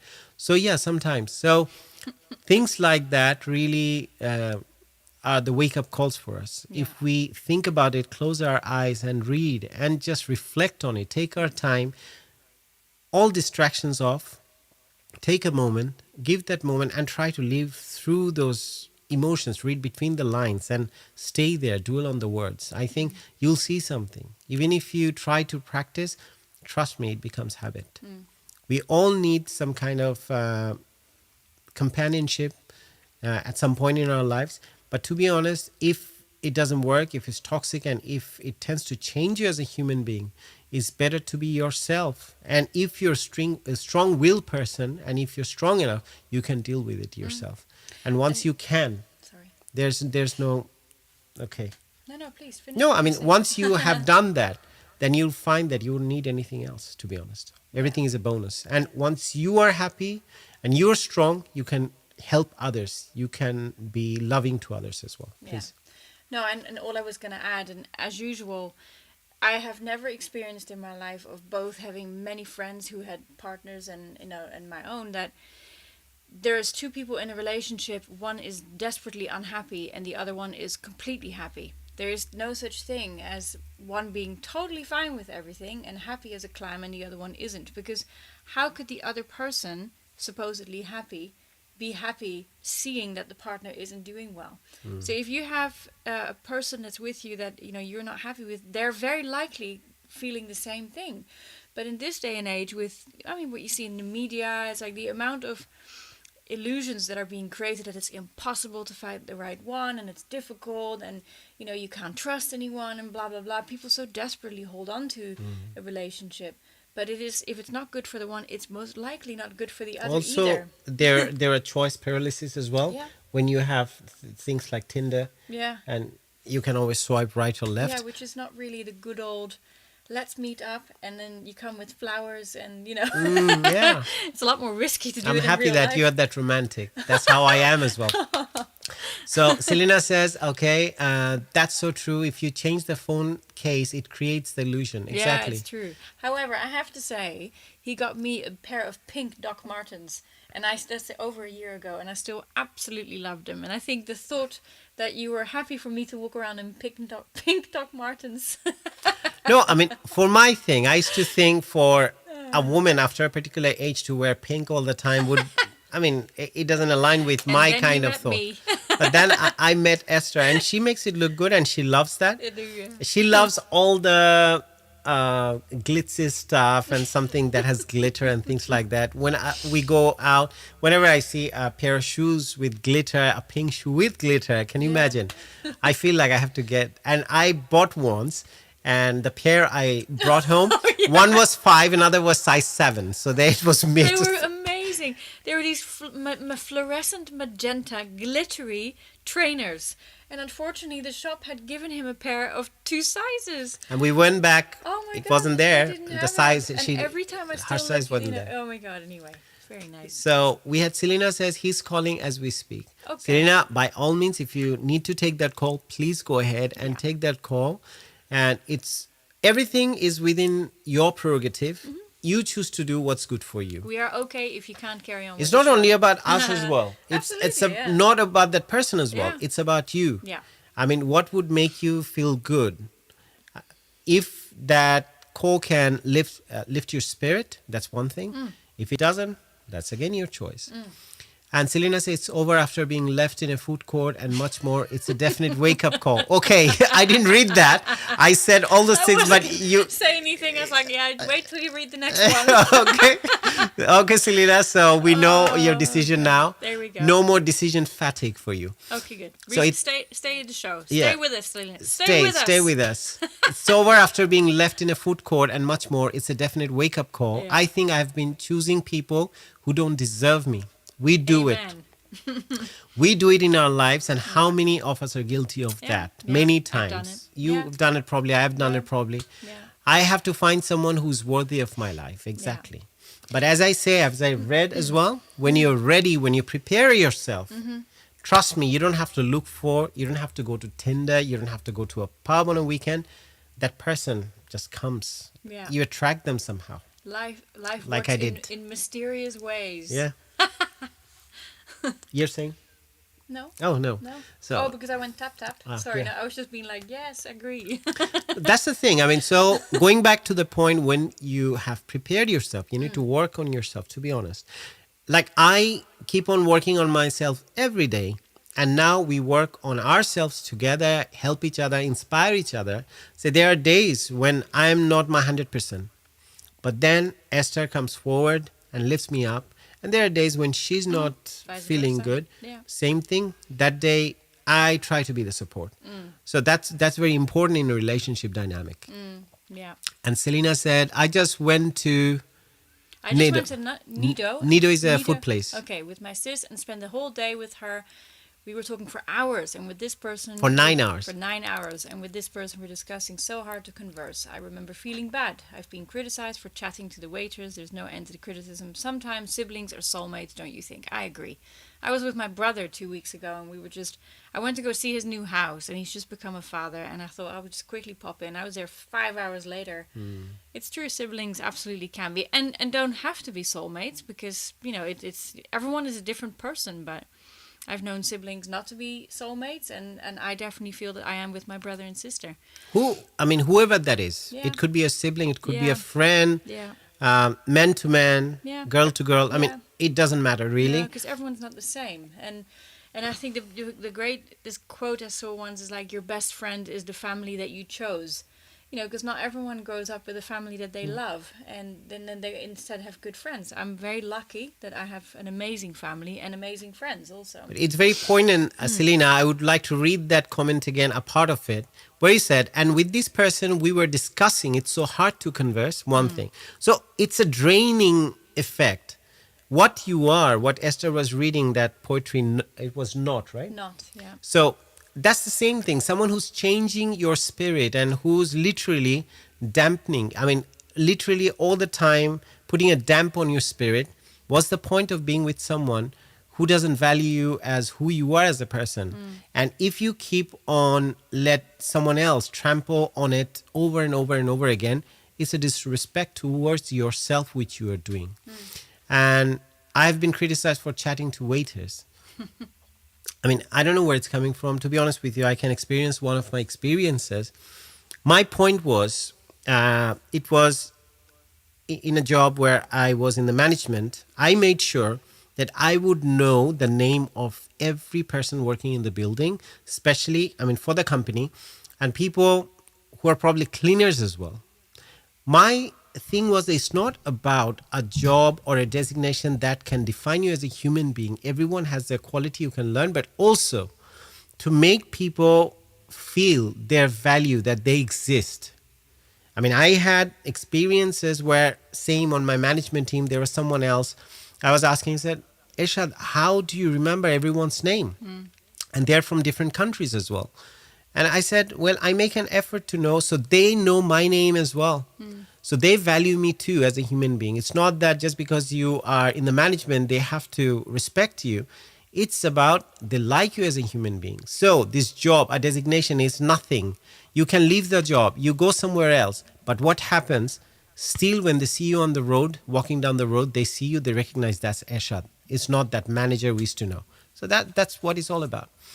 And there's interesting comment from Selena. It's nice to, yeah, it's so nice to be able to talk comfortably with a fellow human being who puts you at ease. Yeah, it's very true. But again, it's one of those situations where you don't have a compatibility, then you're not likely going to find a comfortable conversation either, and that can be on both sides. You just never know. And Selena's fear. Selena, you definitely are a lot younger than both of us. I can definitely say at least 15 to 16 years younger, probably. Or at least 10 years. So Younger. if you are younger, and we have found each other, and it's not about not finding someone, oh, I'm getting old. What's the point of being with someone who drains you constantly and kind of makes you lose your age, your healthy lifestyle and everything? Then you feel like you're dying every day. You're not living your life.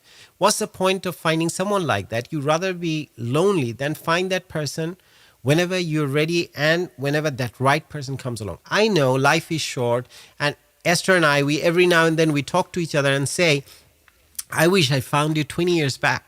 But you know what? I've been talking about this one and she used to say the same thing. I wish I met you 20 years ago and things like that. But I now feel, and I told her many times, look, 20 years ago, I wasn't the same Ershad I am now. I had my shortcomings, which I still have probably as a human being. We all have our shortcomings, but it can be, we can balance it and we respond or we work with it. But 20 years back, the Ershad I was probably childish, and there are things in me, the shortcomings I had. Probably she wouldn't have liked it. I'm happy that I found Esther when I'm in a point of my life, sorry, my voice, that I have, I can understand a lot of things, and I feel that I can handle things better in a relationship. I can value my partner better. So, and I can inspire her, and I am in a position where she would feel like loving me more. So I feel this is the best time. And there's another quote where it says that you're exactly where you're supposed to be.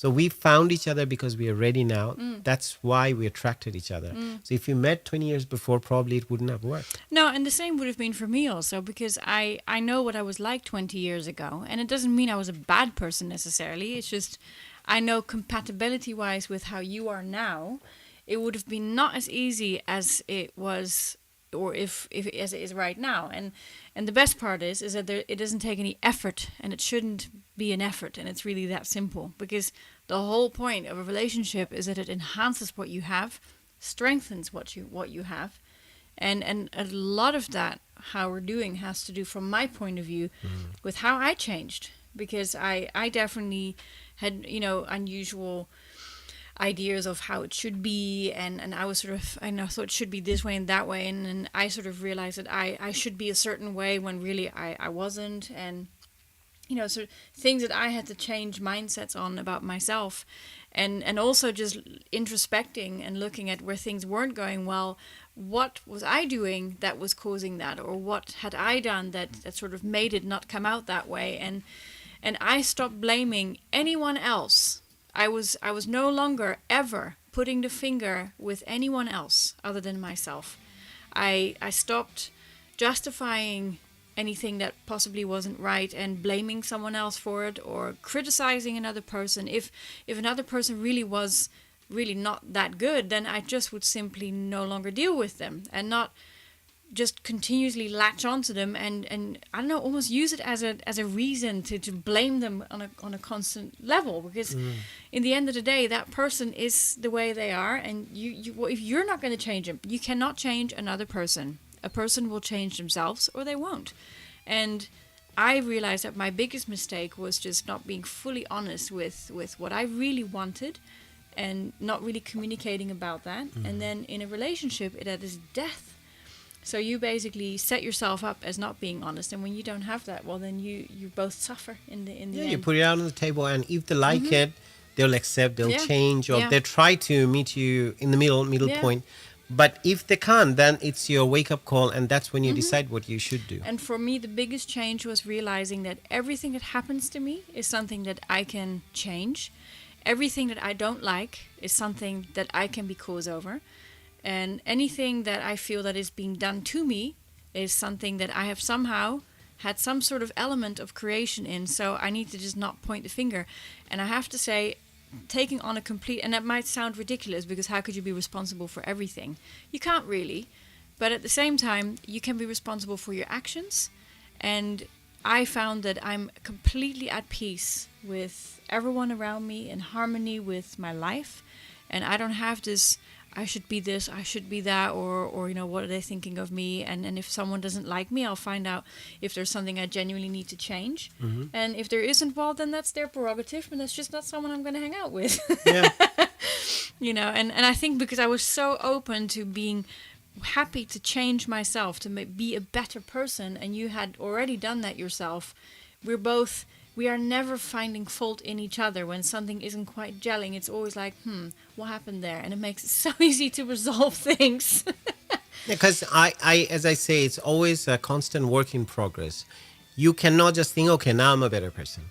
You need to give yourself, always keep on working and improving up in it, because it's like a habit as well. And something, if it's love, if it's not expressed, at some point, even love gets weaker.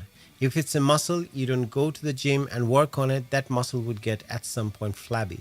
So things like that, you always need to keep at it. And it's not the end of it, but at least there's a point when you reach it. And I mean, further to what Selena said, I can add to that. She's saying, you're right, Ershad, I just feel it's my turn to find love, those nice things people around me are finding.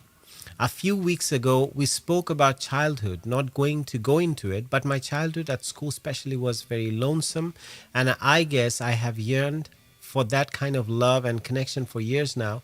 I'm a true romantic at heart. I mean, this is one of the things, the idea of romanticism is that there's always a perfect one waiting for us somewhere. That's sometimes another problem sometimes in life that happens to us, because when we find even support, love, affection, rather than in a non-sexual way, where it's not only about passionate relationship or a romantic relationship, but you can still have the love and affection around you. Definitely, we want companion who'd be with us till we die, the last days of our, or the last moment of our life. But if you don't find it, please don't regret, please don't rush, and don't feel rushed that you have to. It's not worth it. I mean, I've read even people found someone at the age of 60 or even 70. Yeah, we read this article, didn't we? Love starts at 65 or something like that. It was very nice. It was in Reader's Digest. Yeah, that's right. We have a new Hi, listener. Krishna. Hi, Krishna. Hi. Nice seeing you here. So, about her childhood thing, what she was saying in terms of Selena said that she had been bullied at some point, and that's one of the things, our childhood shapes us a lot. And this is one of the psychological things, and also is true. That's true, because whatever we had experienced, it shapes us in a way that we start not believing in ourselves sometimes because of that. And also, whatever we experience, and we tend to find that kind of experience even in our partners. So how we were treated, we want to make peace with it. So we always get attracted towards that kind of person. That's another thing that's been found, and it's repeated over and over again. And no one had said it's not right. So it's still true. It's also truth. Interesting. Yeah. Well, I mean, I think in my childhood, in Holland, I can only speak from Holland because that's where I grew up. And there is definitely a very laid-back point of view. And with growing up, like, bullying was not something that happened. It was, and also the whole point of, we have a caller, to be continued. Hello, caller. Who are you? Hello, Esther. It's me, Anuradha. Oh, hello. Hi. She was listening silently. Yes. Good. Thank you for calling. No, my pleasure. I actually have a good question for both of you today. Yeah. Yeah? Can I go and shoot? Yes, Please, go ahead. Fire away. Fire away. Okay. So I was reading on one of this group called Strong and Independent Women. It's a really interesting post. It says, if you are dating someone, try and find out how that person was raised. A lot of people weren't raised in love. They were raised on survival. That's why you see so many men or women not being able to love properly, or they end up hurting people. Okay, they hurt people. So you'll find a lot of good-looking people actually. Why did they use good-looking? That was not necessary really. But you'll find a lot of people damaged inside because of their past, and you won't realize how damaged they are until you try to love them. If you think a person's past doesn't affect how they see life, then you are sadly mistaken. What's your view about it, both of you? I'll start. I think that is completely true. And she always talks about it. That's why I'm letting her talk. And I think Okay. that's why I also said the earlier example, when you have, someone in front of you and you're starting something and they're reacting in a way that makes you upset or whatever, then think twice what is going on with that person and what they are possibly going through at that moment in time. So if you have an argument with them and you walk away from them, perhaps their mother walked away from them 100 times in the past and it very, very upsets them.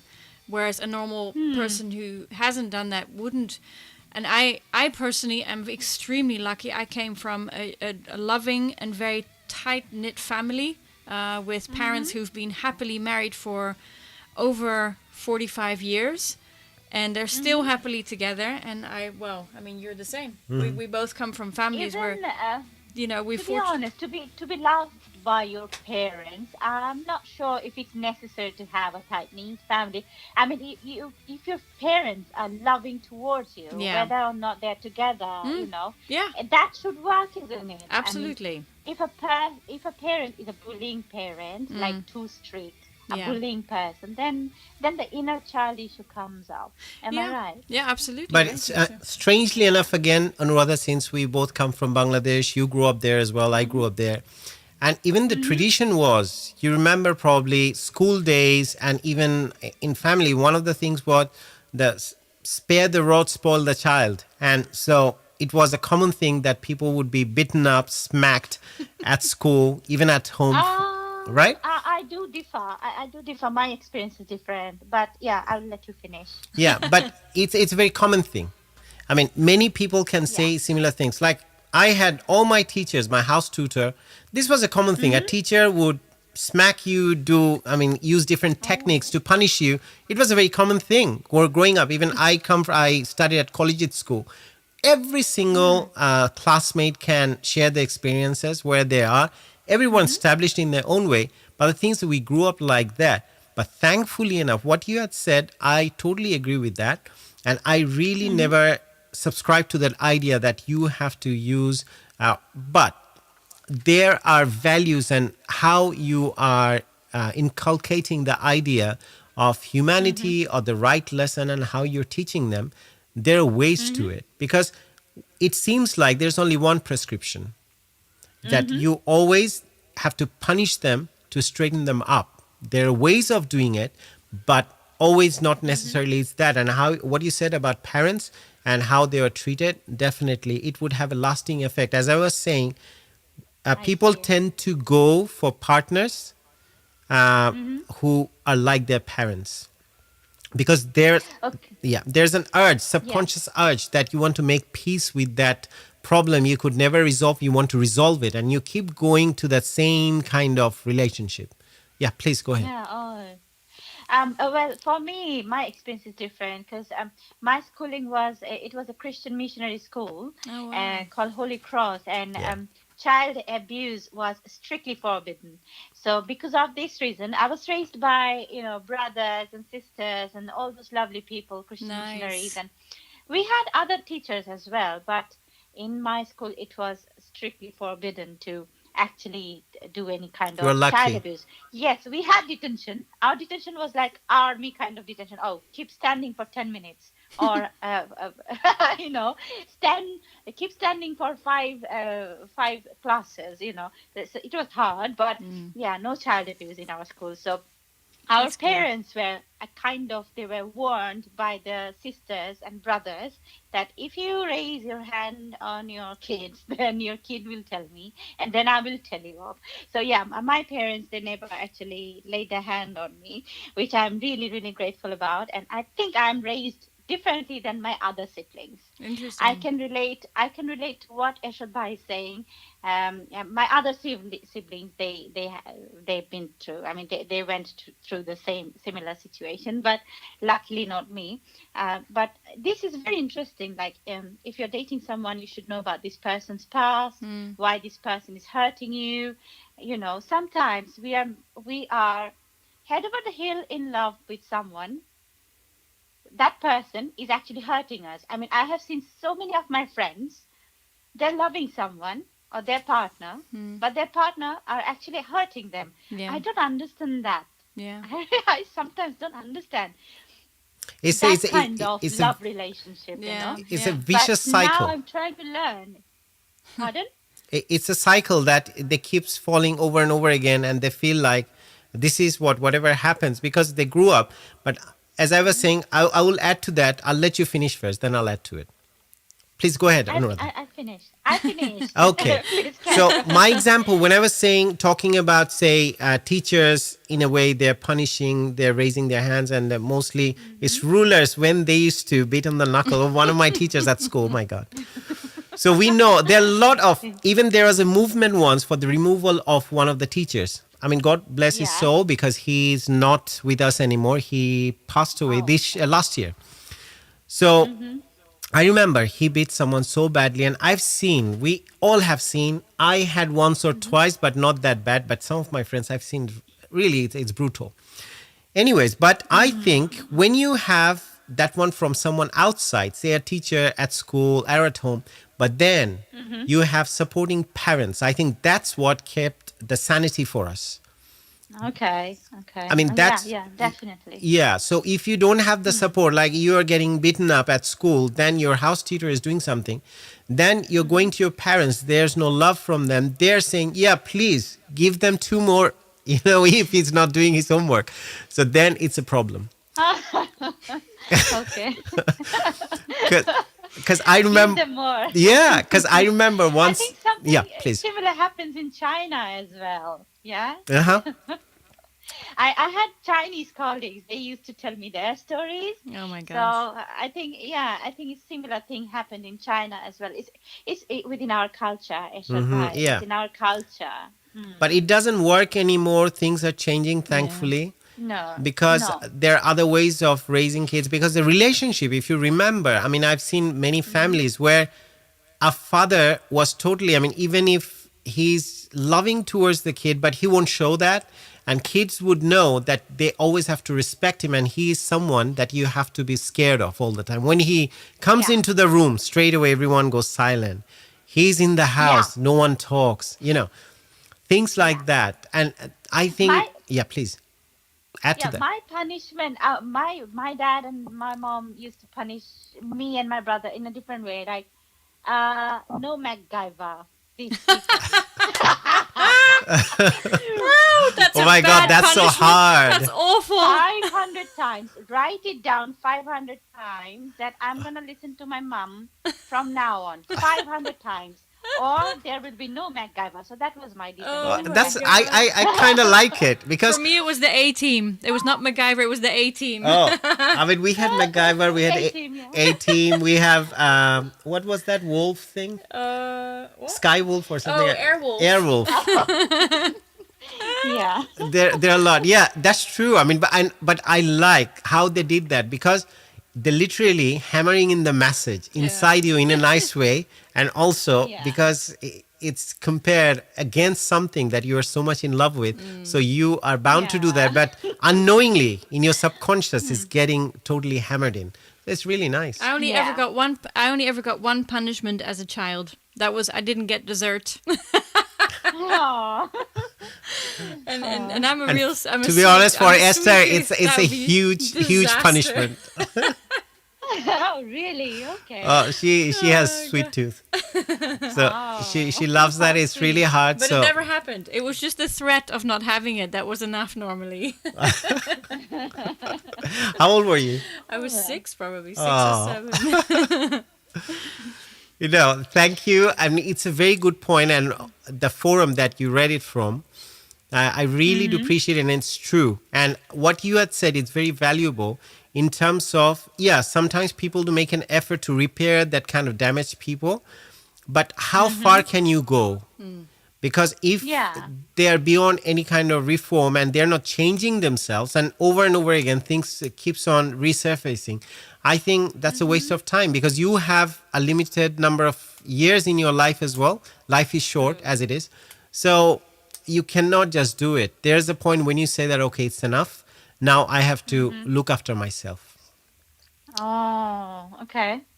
Yeah, that's what I was thinking too. Like, why is my friend doing this? She's wasting her time. But then again, she's so much in love. I mean, because she's so much in love, I can't even ask her to, oh, you should just move on, But is she So independent? She is that's why I was financially wondering, independent? What would the wise duo suggest on their show? No, but Anuradha, is she financially independent as well? Your friend? I think, yeah, she is. Yeah, I mean, they're both independent. Yeah, because that's one of the dynamics sometimes, especially in Asian countries when there's domestic abuse and you see domestic violence, many things happen. And they have no other options. Domestic abuse happens in every culture. Every culture, true. True. Yeah. But at least in the Western culture, both the husband and wives are working. But normally, say nowadays things have changed in Bangladesh. Even the women are working as well.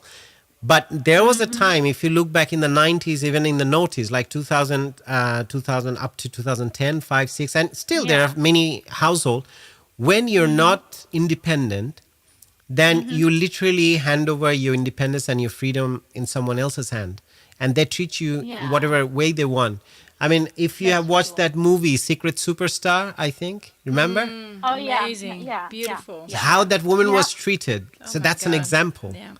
So this is one way, but the thing is, there are some really kind-hearted people who feel that, okay, I need to help this person. And because you love that person, But Yeah. some people, there are two ways to do that. Some people go so far away, they end up ruining their life. And at the end, they have no other options left. But for some people, I think the wake up call is important. I mean, to be honest with you, I have experienced that firsthand in my life as well, where I had to decide that, okay, enough is enough, and I have to find my own way. In a sense, I can be really sympathetic or kind towards a person, but for how long? Yeah.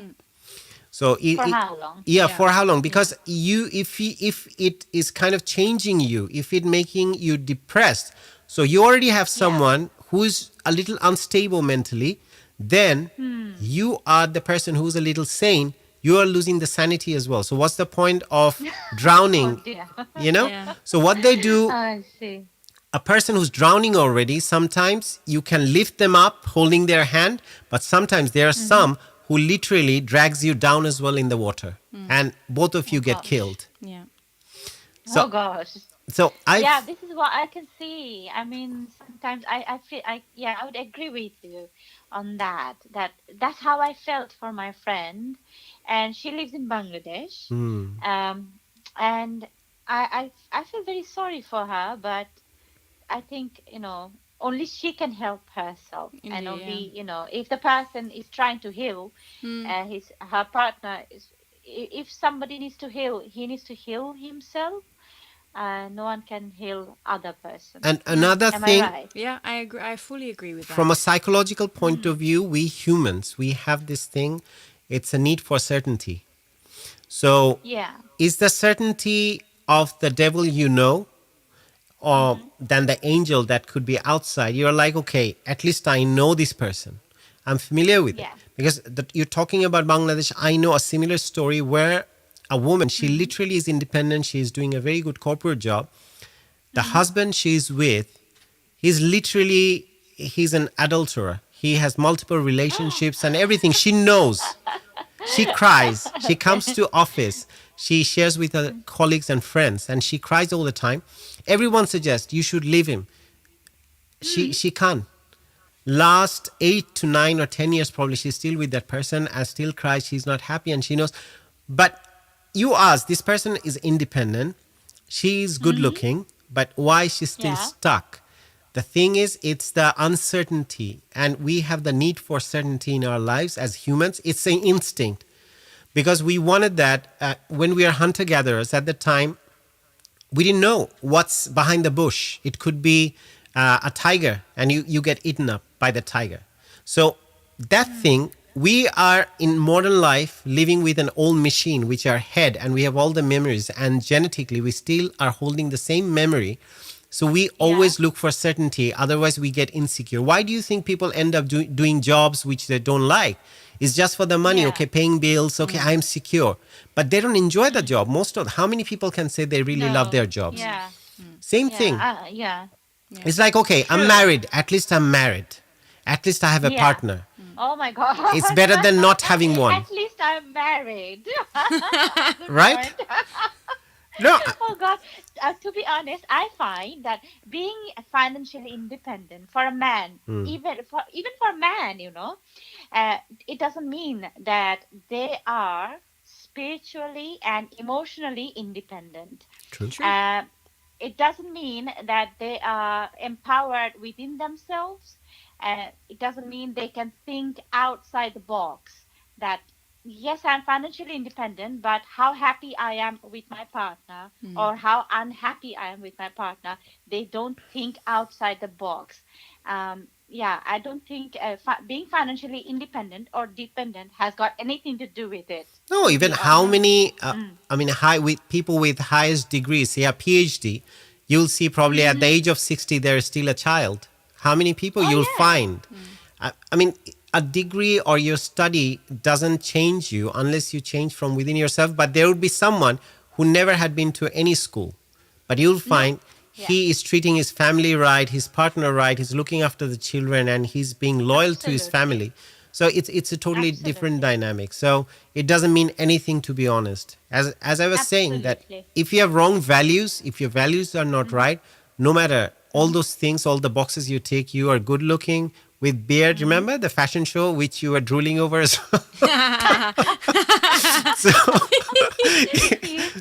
so you have to think about if that person is damaged from inside with that modeling career and the degree and everything, it won't do anything.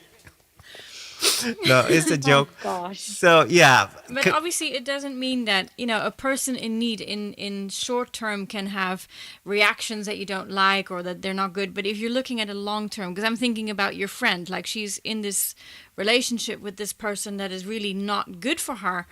But in the end of the day, it's going to be her decision. And I've had to help several people like that. Even a woman who was 8 months pregnant and her husband who was just, you know, giving her a hard time. And she was like, I should stay with him and blah, blah, blah.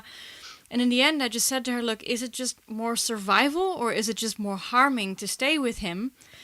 And in the end, it is your decision. Like, are you going to go into this, adventure with this child with a man who is how he is? And I said, I bet you if you told that guy, look, you don't have to stay if you don't want to stay. And sure enough, she actually got the courage to tell him, you know, if you really don't want this relationship, you can go. And he already had his bags packed.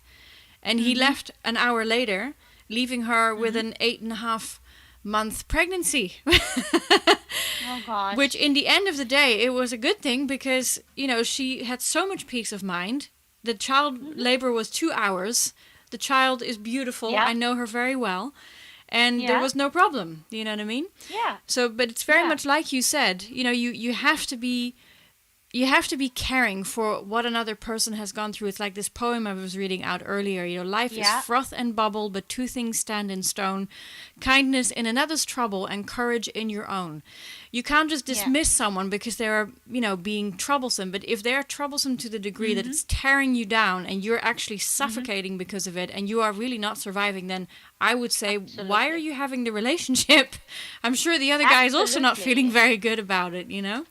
No. So, you're right. But in the end, it is up to the person. And again, like if you have someone who is always talking about, and it's so bad, and it's so bad, and it's so bad, and then you can say, look, there's only so much I can tell you because in the end of the day, it is your life. And I told my friend, Ershad Bhai mentioned a person who was an adulterer. So.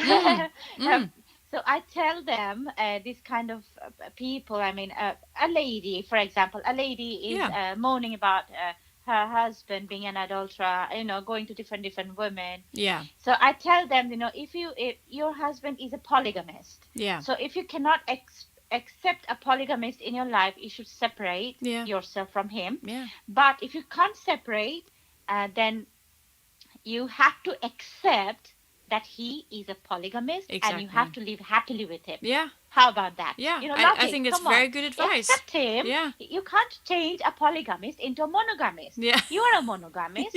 Your husband is a polygamist. You can't change him, No. okay? So you have to accept him as a polygamist. Yeah. If you can't accept him, just move on, you know? That is Leave very, that. very, very good advice.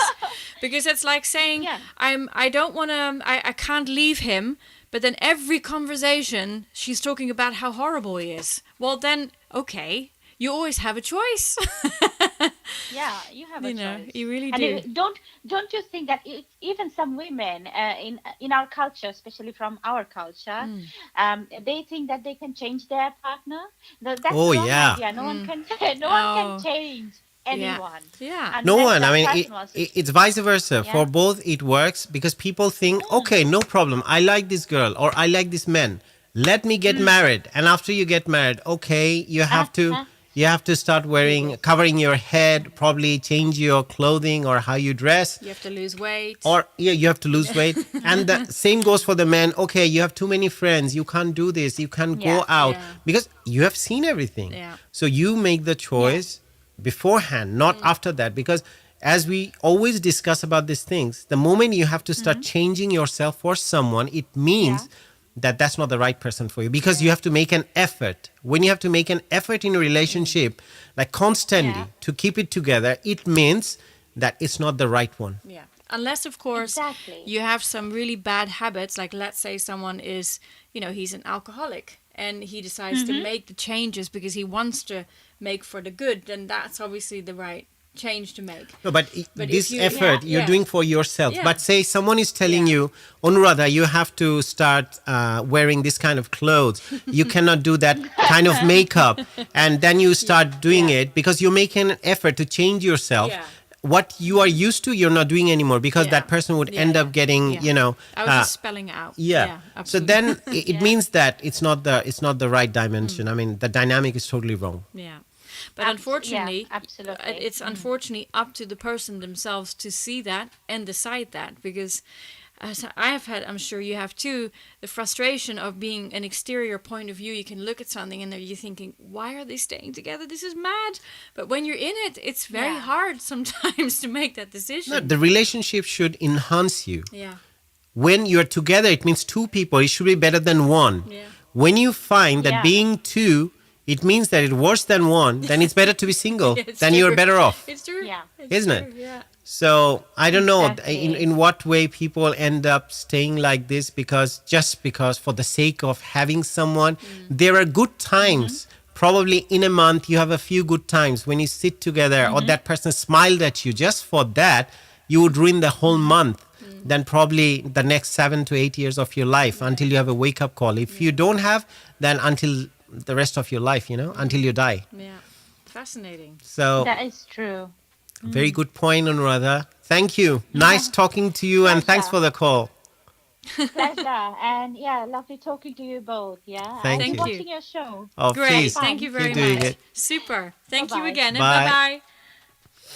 So we have Shifat added something. She said, "This is so interesting. I'm the eldest out of 3 girls and was raised with beating almost daily, but I wouldn't ever even think about doing that with my kids. My 2 younger sisters had 0 beatings. Wow. They're lucky. They're very lucky. I got a lot. That's how I learned 1 to 100. My mom, she helped me with the ruler in her hand. I was crying my eyes out. I was like, 21, 22, 23, and 26. Okay, 24, 25. So it happened with me like that. You know how my father taught my nephews and nieces Yeah. to do the table? He says if you get it right and you can rattle them out in 1 minute, you get £100. Oh, Mike. Oh. We have another caller. Good evening. Hello. Hello, my man. What's happening? You're in a party. Yes. You've been watching what's happening, Mike. Yes, I've just been watching it, but I think there's a bit of a delay from what I was watching. So hearing you guys answer kind of made me jump. Oh, I see. Yeah, the best thing is when you're calling in, just turn the live off because we're on a slight delay on the live. Yes. Yeah. But Is it great to still hear your live voice. Great to hear your voice. Yeah, no, we can hear you totally fine. now? Oh my goodness. How are you guys doing? I'm Very- loving the stream. Oh my Ah. You're live. You're You're live. Oh, it's On air. beautiful. Oh, how are you both doing? We are great, We're Mike. good. We're good. So tell us your story or give us your question. That And you Happy have. New Year to you. Yes, Happy New Year. Happy New Year. I hope you had a splendid time. Okay.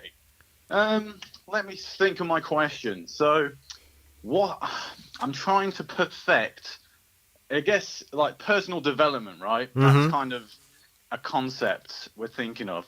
I'm trying to master the ultimate, I don't know. You, Ershad, like, I'm trying to, you kind of know me in the real world, but I'm like trying to be I'm a person who's managed to buy myself 3 years of no working, essentially, right? So I don't have to worry about finances. I managed to blag university for this year, and I've got my master's. Beautiful. So Awesome. it's all the pieces of the puzzle are there, apart from, you know, like sort of motivation to a degree. It's motivation, and it's sort of a battle against myself and the unlimited time I have. So I don't know. Like, I'm trying to keep an optimum. I try and do I was listening to actually one of your podcasts when you were talking about keep a journal, and you mentioned sort of like keeping to that schedule you write about in your diary. And I've been trying to do that, but then sometimes I struggle to achieve everything I want to do within a day, right? And I know you have to kind of accept a little bit of not being strict about it, I guess, sometimes. But I kind of don't want to accept less. I feel in my mind I've got a very kind of rugged sense of if I accept less of what I'm trying to achieve, then I can only accept that as my reality of life. You know what I mean? So if I go, oh, I've only done like, so I'm trying to be a musician for all the beautiful listeners out there. You should probably sing something for us today at some point. Pardon? You should probably sing something for us at some point for everyone. Oh, definitely, yeah. Great. I'll totally do that. I'll come in and we'll do that. We'll have a jam. Beautiful. Yeah. So, but the thing is like, for example, I was in the pursuit of this. So say I've got perfection. If I have a million things to do, but I don't do so, and I go to bed not doing, say, like 3 hours worth of studying, for example. I really struggle to accept that, you know, and I don't like the idea of trying again tomorrow. It scares me. That's not scares me, but it's like annoying. It just feels like I accepted the letter day, you know. Yeah, well, that's a good thing at least. Well, no, this thing it is with me as well sometimes. But I've learned one thing. Okay, your to-do list. How big is that? That's the question here. Okay, well, I'll tell you shall I tell you my today's to-do list that I've only got a few ticks on, for example. So it's basically 4 hours of practicing the guitar and piano. I have to kind of tone it back because I've got nerve damage still. I wrote Sort Life Out for 3 hours. That just means admin, like look at finances and whatnot, and clean my room. And then I've got songwriting, ear training, Portuguese, exercise for 2 hours, and do my hand 3 times. Okay. Like the exercises for that. So that's quite doable within a day. However, I woke up late this morning. That's always sets it on a bad path. What they say normally, even in habit formation, there are a lot of literature on this. First of all, when you are creating a lot of resistance for yourself by creating a huge list, which you have, definitely you have probably 18 hours or at least say 17 hours, say 15 hours you have where you can do all those things. Say if the rest is for rest or sleep or everything. And definitely the hours you have, 3 hours, 4 hours, I still can see 7, 8, 9 hours probably. You would still have 6 hours extra where you can eat, you can go out, do other things. But the thing is that the things you are telling yourself that you have to do, you're already struggling, which means you have a resistance from inside, right? Yes. So the way to do it is make it easier for yourself. And also on a to-do list, normally you should do only 2 to 3 things a day. Only keep those things that are most important. If you don't handle them right now, you'll be in problem or you'll have some trouble. Right. So say, for example, yeah, definitely, like I would like to speak Dutch fluently. I should put that on my list because my partner is Dutch. I mean, she that's her origin. And then there are other languages I want to know. I want to sing some Indian classical. Then I want to do some jazz. I want to practice some guitar. I do have those lists and I do them in a way. But I don't do it in a way that is not aligning with my reality. Say, I know I have to do this live stream. I have to do research on it. And then I do some writing. How much time do I allocate? I have normally a to-do list, or normally people that what they suggest, that's why I follow that. Just 2 or 3 that are the hardest that I would do, especially the hardest one. We always find it hard to get back to towards the second phase of the day. There are 3 phases normally. The second one, neurologically, our mind, it gets tired by the time. So if you have to do the hardest one, which one is the hardest in your list, you think? Like, if I'll be honest, like, it's not the one I have written here today, but to be honest, it'd be like studying, as in taking notes off YouTube videos and stuff. That's the most brain ram. You should start your day with that probably, to be honest. At least even if you don't do, normally 3 hours you can't do back to back. After 90 minutes, you won't be able to have that attention. But normally every 3 minutes we change. Anyways, our attention, if you are listening to something, looking at something, after 3 minutes, your attention would go. So there is an app I use, which is called Forest. So what I do normally, every 20 minutes, 25 minutes or 30 minutes, your phone, you set up this so it can grow a tree after 25 minutes if you don't touch your phone. So during that time, if I'm reading, If I'm writing, I just do it, and sometimes it feels like, okay, I have to get up. I can't do that. But I'm like, okay, because if you get up, you touch your phone or do something, and you feel accountable because you have set yourself this time that within 25 minutes you'll do. So you feel like after 25 minutes, give yourself the 5 minute of highlight. Like, okay, I've achieved something, give yourself a break. Then pick up your phone, check Instagram, do your Facebook, or do whatever. But the thing is, make it small, and also things that you find the hardest. Don't say, I want to study 4 hours today because you didn't do any yesterday, right? Say, for example, today you want to do 4 hours. How is it going to happen? You have to start doing in increments. And there are times, that's why it's better, because I have done it myself, overnight studies, overnight projects and things like that. Oh, yeah. But if you keep at it every day, give yourself an hour, 1 hour, because once the habit is there, you'll find it easier. It's same for going to the gym. One day you feel in your routine, I will be at the gym for 2 hours of weightlifting and this and that and everything. And you haven't been to the gym probably for last 2 weeks. And suddenly you want to stay there for 2 solid 2 hours of workout. So you have to start, okay, today I'm going to do 20 minutes. That's all. I'm going to come out. You know, you have to build that habit first of all. Your body has to recognize that, okay, the man is not listening to me anymore. I have to oblige. So your brain would say, no, please don't, Mike, don't sit down and study for 4 hours. But you do it 20 minutes anyway, then you do something else. You come back again. Don't stretch that break time for too long. Otherwise, you'll just fall off the wagon, as they say. So you have to come back and start doing it again. I have done it. It makes a lot of sense doing that, the incremental thing. Like, part of me just feels like obviously this is the reason like it hasn't particularly worked yet, but I've always want to kind of just go dive into it, be like master the mind, hardcore style. I know it doesn't particularly work like that, and that's probably why it hasn't worked, but I'm sort of like, and also don't be harsh towards yourself. Don't be too hard.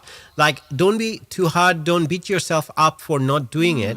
If it goes to the next day, say you have 3 things on your list, if you end up not doing it, and one thing you have to do tomorrow, please be kind to yourself, because if it was someone else, you won't start telling them off probably. But why you're doing it to yourself? And this is why you build up harder resistance as well towards the thing. It's like you start hating it, because every day you fail to do it, you are being hard on yourself. So that's one of the things. Sorry, Esther was saying something.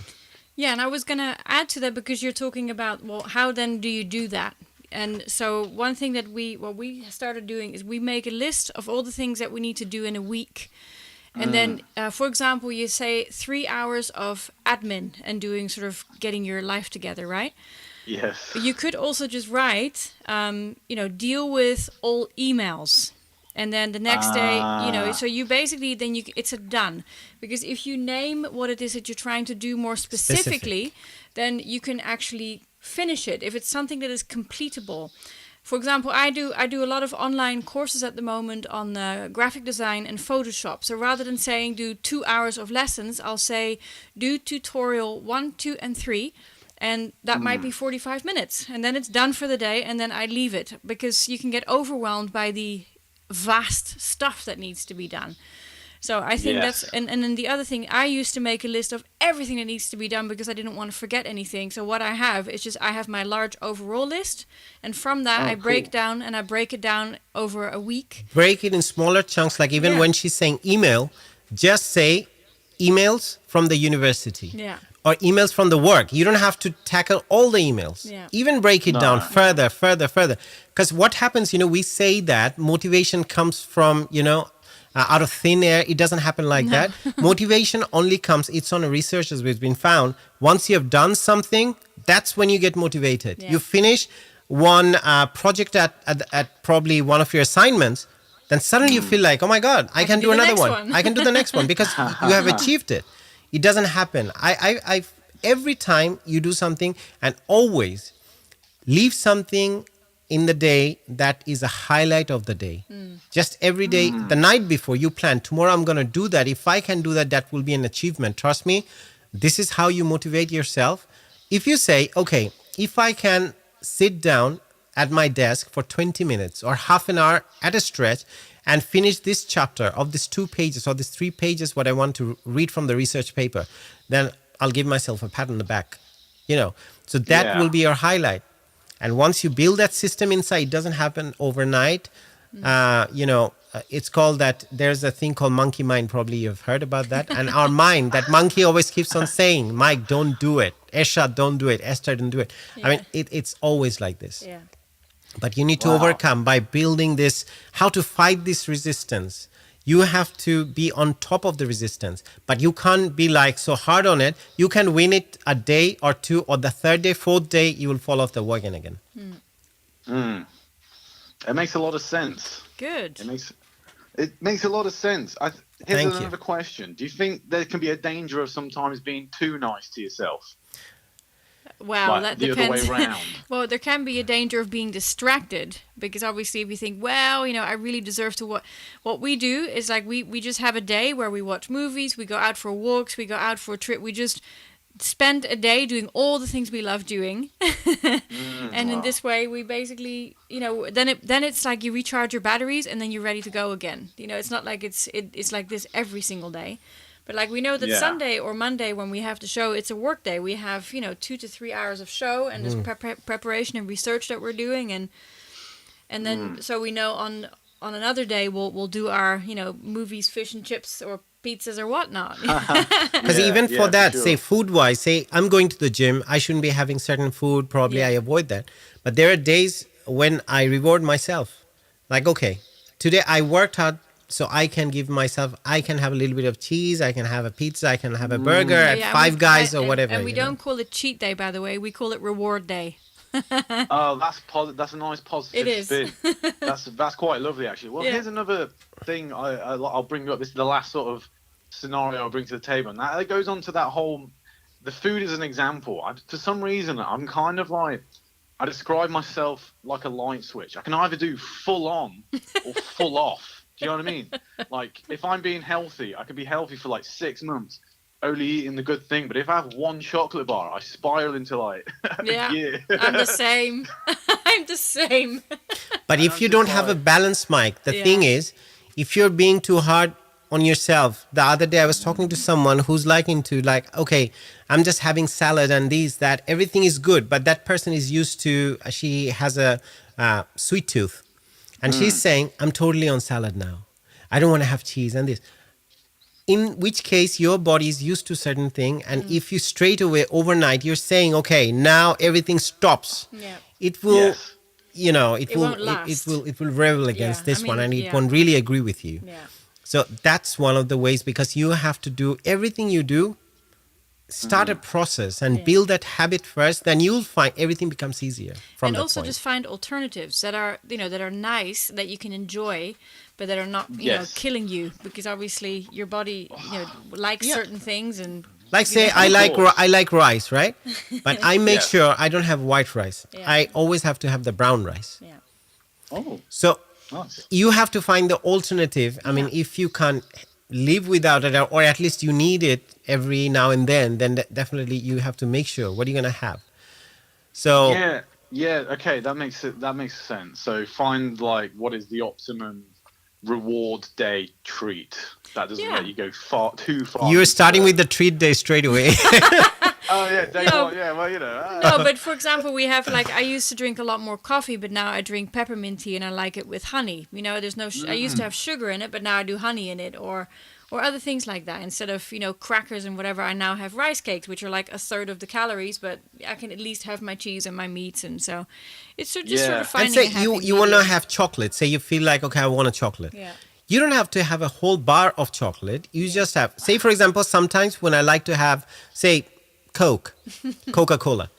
What I would do, even if I have it in my fridge, I don't normally do shopping, like the things that's harmful for me. I don't even stock them at home. But there are times, say you had one, the bottle is lying around. So what I do, if I feel like, I just have just a little bit of the Coke. That's done. That's enough. Say if you want a chocolate, you can have a chocolate chip or something. 2 or 3. on And your here tongue. you're dealing with someone who has a very good self-discipline, because me, on the other hand, when I know that there's a chocolate bar in the kitchen, I will just eat the whole thing, and I'll keep eating it until it's gone, which is why in December I made sure I ate everything that we had sweet for Christmas, didn't buy anything else, and completely stopped sugar in January. But that's the only way I can stop myself, unfortunately. No, my way is, and I also, I resonate with that. I'm very on the But same I can page. do it. no, also the one way is because you have to be kinder to yourself. Yeah. You have to understand that your body craves for it, and you can't just stop it. It's then you'll fall back again in your bad habits, and you'll start again.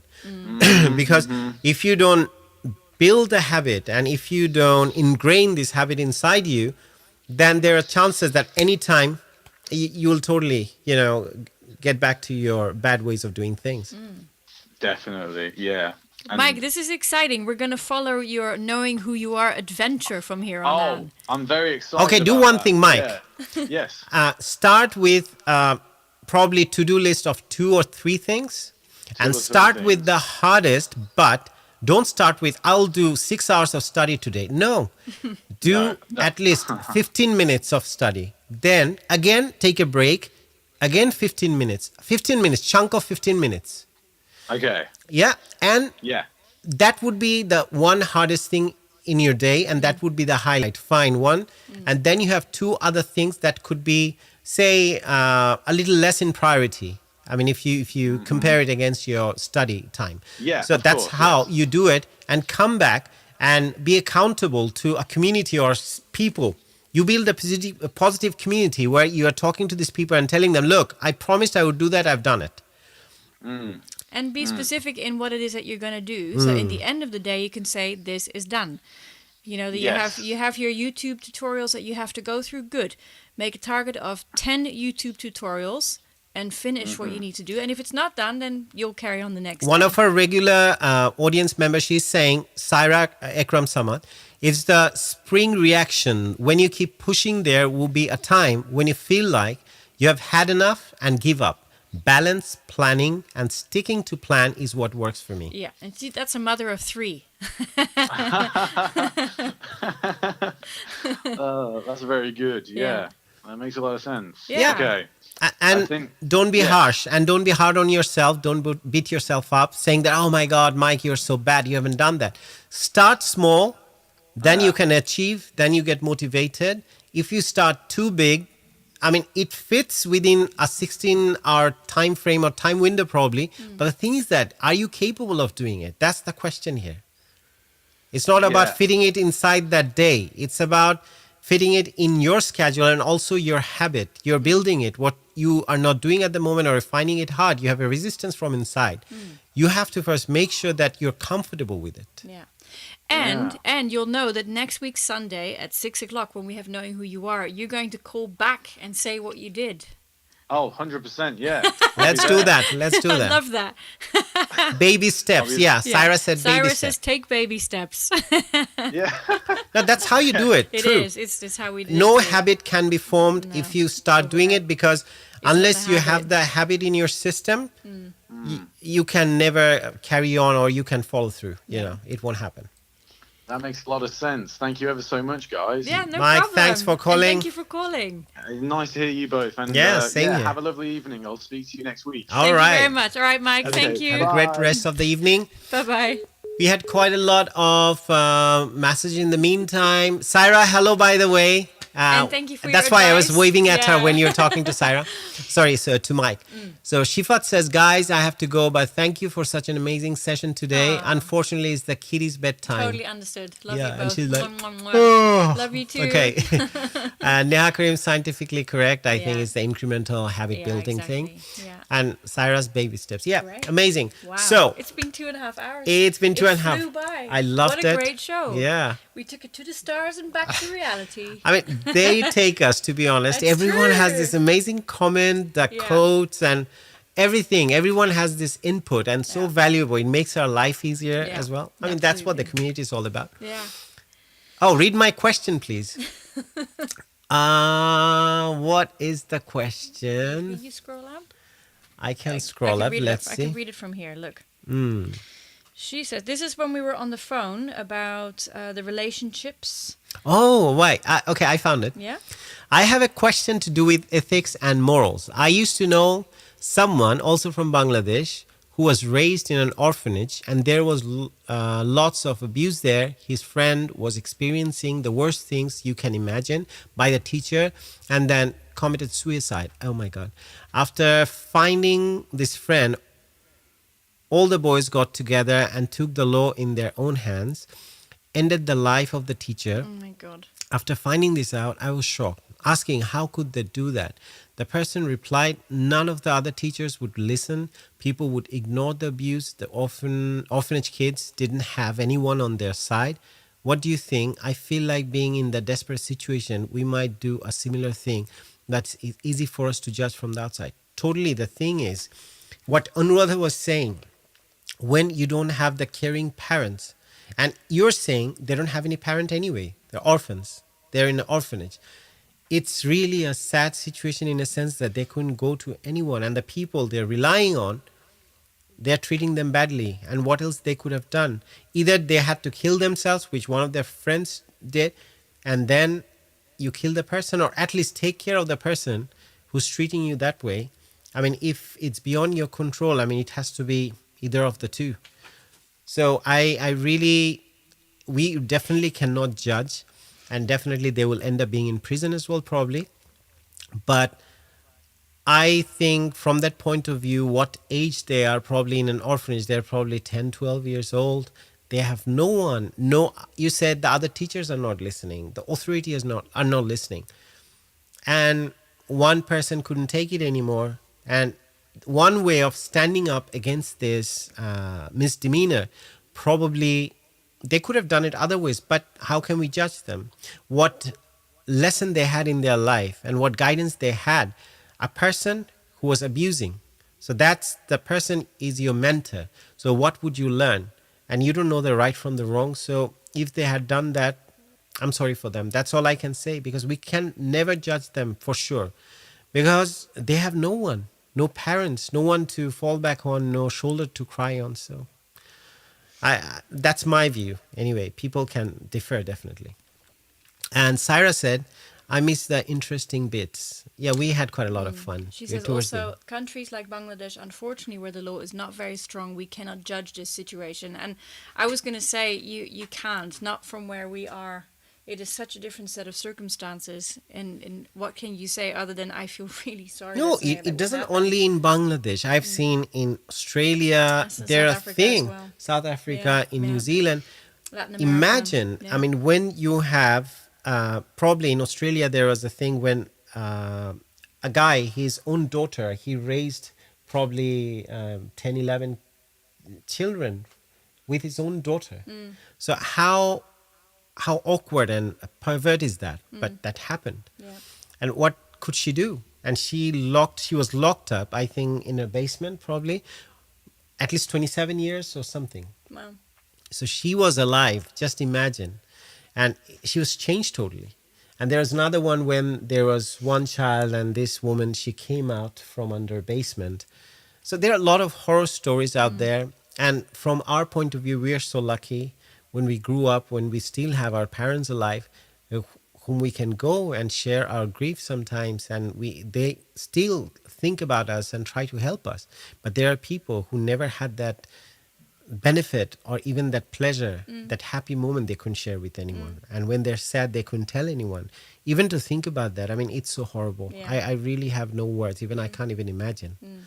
And that is also one of the reasons why we do have Knowing Who You Are, because it gives an open platform to raise issues and situations, and we ask people for their advice or their viewpoint or their opinion. So you never know that someone who is in that situation, who doesn't have anyone to talk to or doesn't have anyone to go to, it is impossible to almost not have internet these days and see what there is, because if you search for solutions, then hopefully this podcast is also one they will find, because we are very aware that a lot of things that we've taken up today, the relationships, the harming each other, even though you're not sure, should you stay, should you not stay, all the different things, your upbringing, the abuse of children, all these different points. We are not saying that we have the solution to all these things, but we bring in people that do, and we study. We never stop studying to learn solutions that we can find. And so that's what the whole point of Knowing Who You Are is. It gives people the opportunity to speak about it, to share, to raise the question, Raise awareness as well. and then so that it's on record, because it obviously goes on YouTube, it stays on Facebook. So hopefully, if you at a future time ever watch this and this helped you, we're very happy. Even if we just help one person, then it was all worth it. I mean, Esther had said it all. So it's like my previous address, she had said everything, so I don't have to worry about it. And it all been, oh, wow. We're having all these lovely acknowledgements here. This is wonderful. Replying to Selena, yes, it was a sensational world news. Yeah, that was the thing. And I know that, okay. Yeah. Shampa Dewan, Salam Bhaiya. Salam, how are you? And she's a good singer as well. She's a Wonderful. doctor. Great. Fantastic. Very nice program. Thank you. Thank you so much. And thank all of you, all our listeners, our supporters, the callers, everyone who's joined us in this great I'll probably, day. now it's time we slowly wrap it up. I So think every so. Sunday, Knowing Who You're live stream, we come with it at 6 o'clock, between 6 and 8. It was supposed to be 2 hours. Such a lovely conversation, amazing calls, and all the engaging contribution from the audience and the listeners. So thank you, Anuradha. Thank you, Selena. Thank you, Shampa. Thank you, Neha. Thank you, Mike. Yeah. And thank you. Who else have I missed? And there are many. I see the viewers are there, but I don't get to know their name. They never share. Yeah. But the thing is, you're there, and your support, we value that. So always be there, and we try to bring something of value, and we're trying to create this community with some meaning, and where we can help each other, and we can have a resilient community where we don't have to go outside to find that support. We can find that support within ourselves by sharing the experiences that we have in our lives. So on that note, for tonight, I think have great rest of the evening. Yeah. And good night. And see you next week.